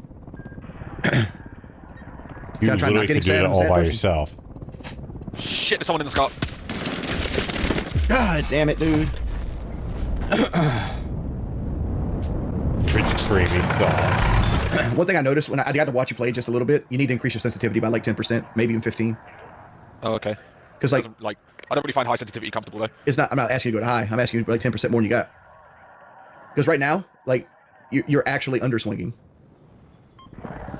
Like I seen how you tried to follow, because there's that situation where like the guy's darting in through buildings and you had the scar and you went to the window. When you pulled your gun up, you actually pulled it up to the base of the windowsill instead of where the window was at. So like you can alleviate this by two ways. You can alleviate it by like keeping your cursor higher and not run with your cursor down, or you could just increase the sensitivity just a smidge. Okay. But you got to do one of the two. Because like there's like a little dot do in the middle one of of your the screen. two, pimp. You should always keep that where you're going to point your gun at when you're running. Yeah. You're all defeated like I'm over here like treating you like a kid. No, I'm not defeated. I'm cool. Yeah. What do I think of rich white liberals? I wish they would come to my chat. Good answer. You know, you your boy Blueface, and you know what I got in luck. My Haller's high just like Wings of Redemption. I messed that line all up.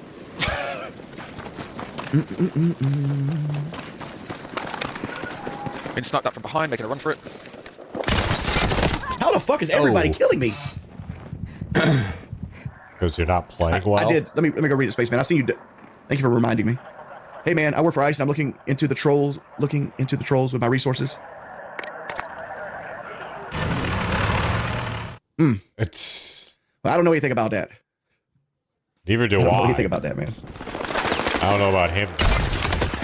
I got one down. Revive me, revive me, Okay. revive me, revive me. I'm trying. Just shoot him. Fuck. I was pressing square when I was doing it. Alright, that's it for me, boys.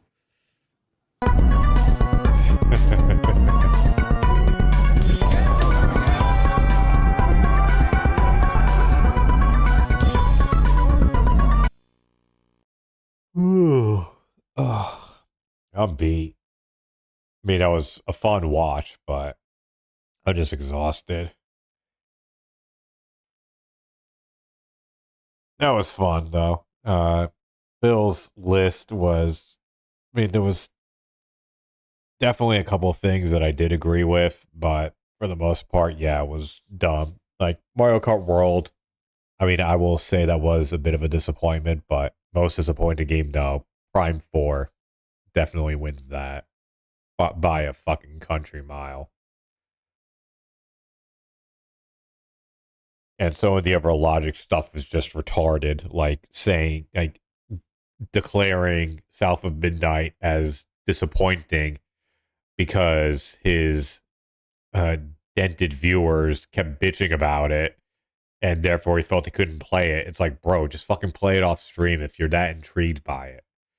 Which honestly, like, again, I've said it's a very good game. Well, it's worth a look, especially if you have Game Pass and you have the Game Pass tier that it's on. It's definitely worth playing or giving a shot. If you don't like it, fine, whatever. But I think it's worth a look. It's definitely not worth $40. Like, if you don't have Game Pass, you're talking about just buying it. No, not $40. Wait till it goes on sale for $20, and then pick it up. I would say it's worth $20. Oh yeah, the Hades 2 logic was utterly retarded. That was all just because it didn't make money. But yeah, it'll be fun to see his other lists this year. Hopefully it'll be cut up again. It was actually smart that we watched Snort's or Hogan's, whatever's video, instead of just watching the whole thing, because we would still be watching it if we were going through the actual marathon itself. Or not marathon, the countdown itself. Anyways, thanks everyone for stopping by. I'm going to go off and do a little bit of, what's it called, festival in Fortnite, then go to bed. Fucking beat. I got work tomorrow. That'll be fun. So I guess on YouTube, well, the YouTube raid thing just doesn't work for me, I feel like. So we'll just do the thing on Twitch here. And like I said, I'll be streaming more of Slay the Princess this week. Do another Lolcow, maybe do another. I'll try to stream a bit more than usual this week, is what I'm trying to say. Again, sorry, I'm congested and shit. I'm tired. Thanks everyone for stopping by. I hope you enjoyed this catch up, and I'll see you all next time. Peace.